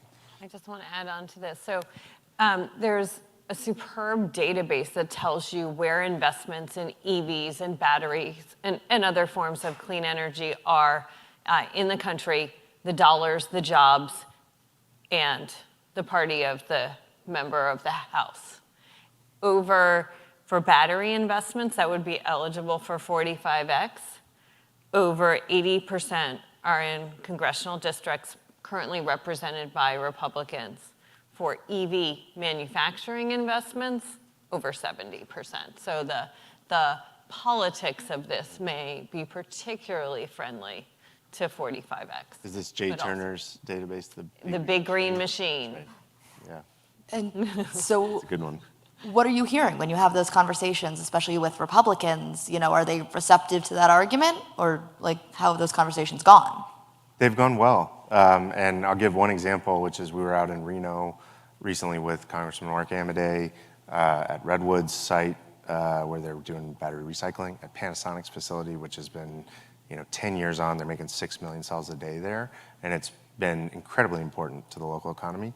Congressman Amodei said that the 30D and 45X credits would be a red line for him in reconciliation shortly afterwards. So, I think that's a good data point. There are a number of other members that are really receptive and I think are making the case within the conference, within the process. So, I think a lot of work still to be done. Alina, I wanted to ask you, so as we prepare for policy changes or potential policy changes with this administration, be it, tax credits or regulation changes, what are automakers doing, if anything, to respond or to anticipate those changes? Automakers have been clearly lobbying, and most visibly through things like the Alliance of Automotive Innovators, for retaining all of these policies. It's easy in domestic discussions to focus on EV adoption in the US, but you have to remember this is a powerful global trend, that the biggest market in the world, China, is over 25% pure battery electric vehicle at this point, in this country matched by California. That Europe is running around 15% battery electric vehicle, that every automaker sees this as the future. And frankly, it would be very costly to them to have to invest in completely different new vehicle programs for the United States to stay behind and stay in internal combustion. So they want the EV transition to happen here. And they certainly value federal support to help accelerate that process. It's incredibly investment intensive compared to just a world where it was just another internal combustion engine program. And that's before you think about other investments in increasing autonomous features or the complexity and expense of tariffs hitting automakers. And what about regulations? As Trump, I guess, to put it in his words, prepares to undo the EV mandate, are we seeing automakers, invest in fewer EVs, because they won't have to make as many? I think there's been slowing of timelines and slowing of investments. And while no one is ever entirely explicit, and they've often blamed the consumer, I think that the transitions have often been somewhat more challenging than they've expected. They may have been able to ramp things more slowly. There have been other changes that may have reduced how much the investment they want to make for the American automakers. The UAW contracts reached in the fall of 2024 were substantially more expensive than I think anything they expected. I think that the markets somewhat changed their tolerance between show me how many EVs you're going to make and when you're going to overtake Tesla. And we'll reward you to that, to, well, I still want to see short-term profits, although I'd like to see that. And so there's been recalibration, but I don't think that changes their fundamental view on the market. So it seems to me like this administration has been very focused on minerals, both sort of domestically and also getting minerals from abroad, including Ukraine. What impact do you think that's going to have on the transportation sector, if anything? I think you're better I'm happy posed to to answer this. Yeah, supply chain is critically important, but I think that with regard to specific minerals, please go ahead. I think, Ukraine seems to be primarily focused on rare earths, which is a, very specific issue, not necessarily specific to batteries, although it is important it is an important material for vehicles as well as many other applications. As far as securing the supply chain and moving it out of China, which I think has been a focus for many years, there are things underway. The EV industry, I think, has many years of head start here. Some of it through the demand signal in the 30D credit. 30D credit is incredibly laser focused on moving mineral content out of China first and foremost. And into FTA countries. And then similarly with battery components, moving their assembly here up to 100, 100% is the top threshold for eligibility for the 30D credit. It has to be assembled in North America. North America is a whole other challenge right now because there are tariffs involved, but I think we're working with the administration to make all that workable. I think there is an enormous amount of mineral resources around the world in places like South America and Australia when it comes to lithium. What we're focused on now is bringing refining capacity into the United States because so much of the refining capacity is concentrated in China. That's a very difficult thing. It's time and capital intensive. It takes years of sustained commitment and an understanding of the challenge and how to work around the financial challenges involved with a commodity market that is not necessarily set by market forces when it comes to battery materials. But I think that is one area where we see a lot of alignment in what we've heard in the executive orders and elsewhere out of the administration. And so we're hopeful to make that successful. Just those rare earths are important in magnets that go in the drive units for EVs, but are not necessary for internal combustion engine motors. That's right. So Albert, what I'm hearing from you might be that, it's not even so much about where the minerals are mined, it's where they're processed. Are we likely to get, large-scale mineral processing here in the United States or in our allies like there is in China? Like, is that something that is going to happen, and what can be done, if anything, to make that happen? Well, there are several things happening now, projects in the pipeline or coming online. So, both Thacker Pass and Rhyolite Ridge, being Lithium Americas and Ioneers, have processing. LPO has played a really important role in those projects. Permitting timelines are incredibly important, but also, again, sort of the fundamental challenge is they're incredibly capital intensive up front, and then you have a certain timeline before you're producing, and you're expecting to sell into a market that has a commodity price that is usually basically controlled by China's overproduction or the price at which they put products into the market at a given time. So how do we pull that material into the United States? Tax credits have been an incredibly powerful tool in doing that. And so that is a central case for maintaining them for a meaningful period of time in order to allow those projects to come online.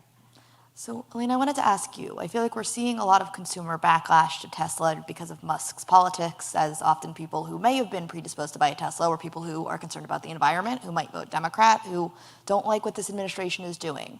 As people trade in or sell those vehicles, are they replacing them with EVs or are they replacing them with gas-powered cars? So I think overwhelmingly, EV drivers generally don't want to go back. They love the smoothness, the quietness. They love the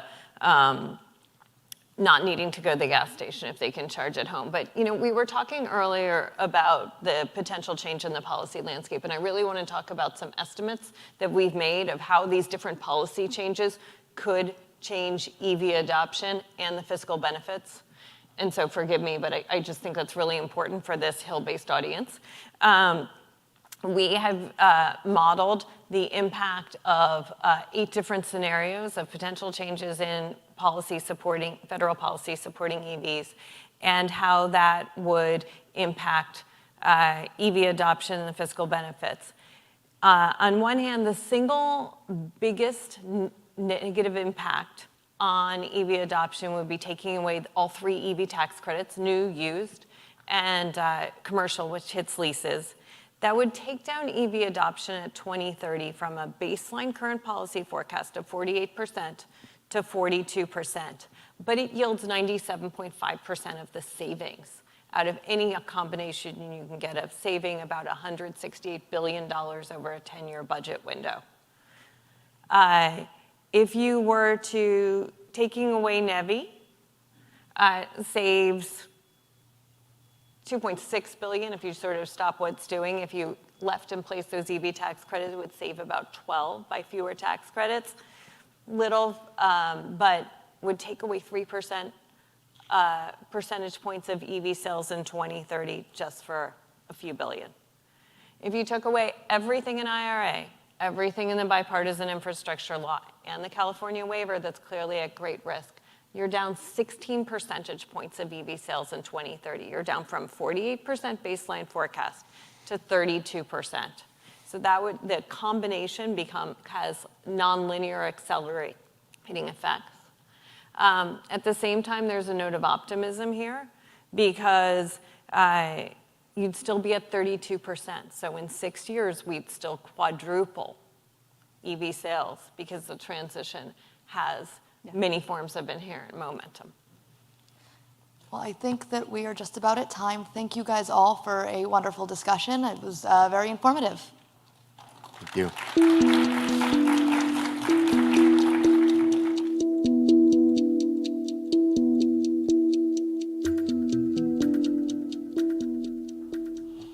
Well, thank you, Rachel, and our panelists. I want to thank all of our fabulous guests this morning and our audience here in the room. Thank you for being here, as well as the thousands of people who tuned in on Fast TV channel on thehill.com and elsewhere. And thanks to our sponsor, Climate Power, for supporting today's program. Once again, I just want to give a special shout out to Rachel Friesen, whose book, Poisoning the Well, is available for sale now. I'm Mike Vaccaro for The Hill and News Nation. Please enjoy lunch on your way out, and thank you very much for being here. Appreciate it.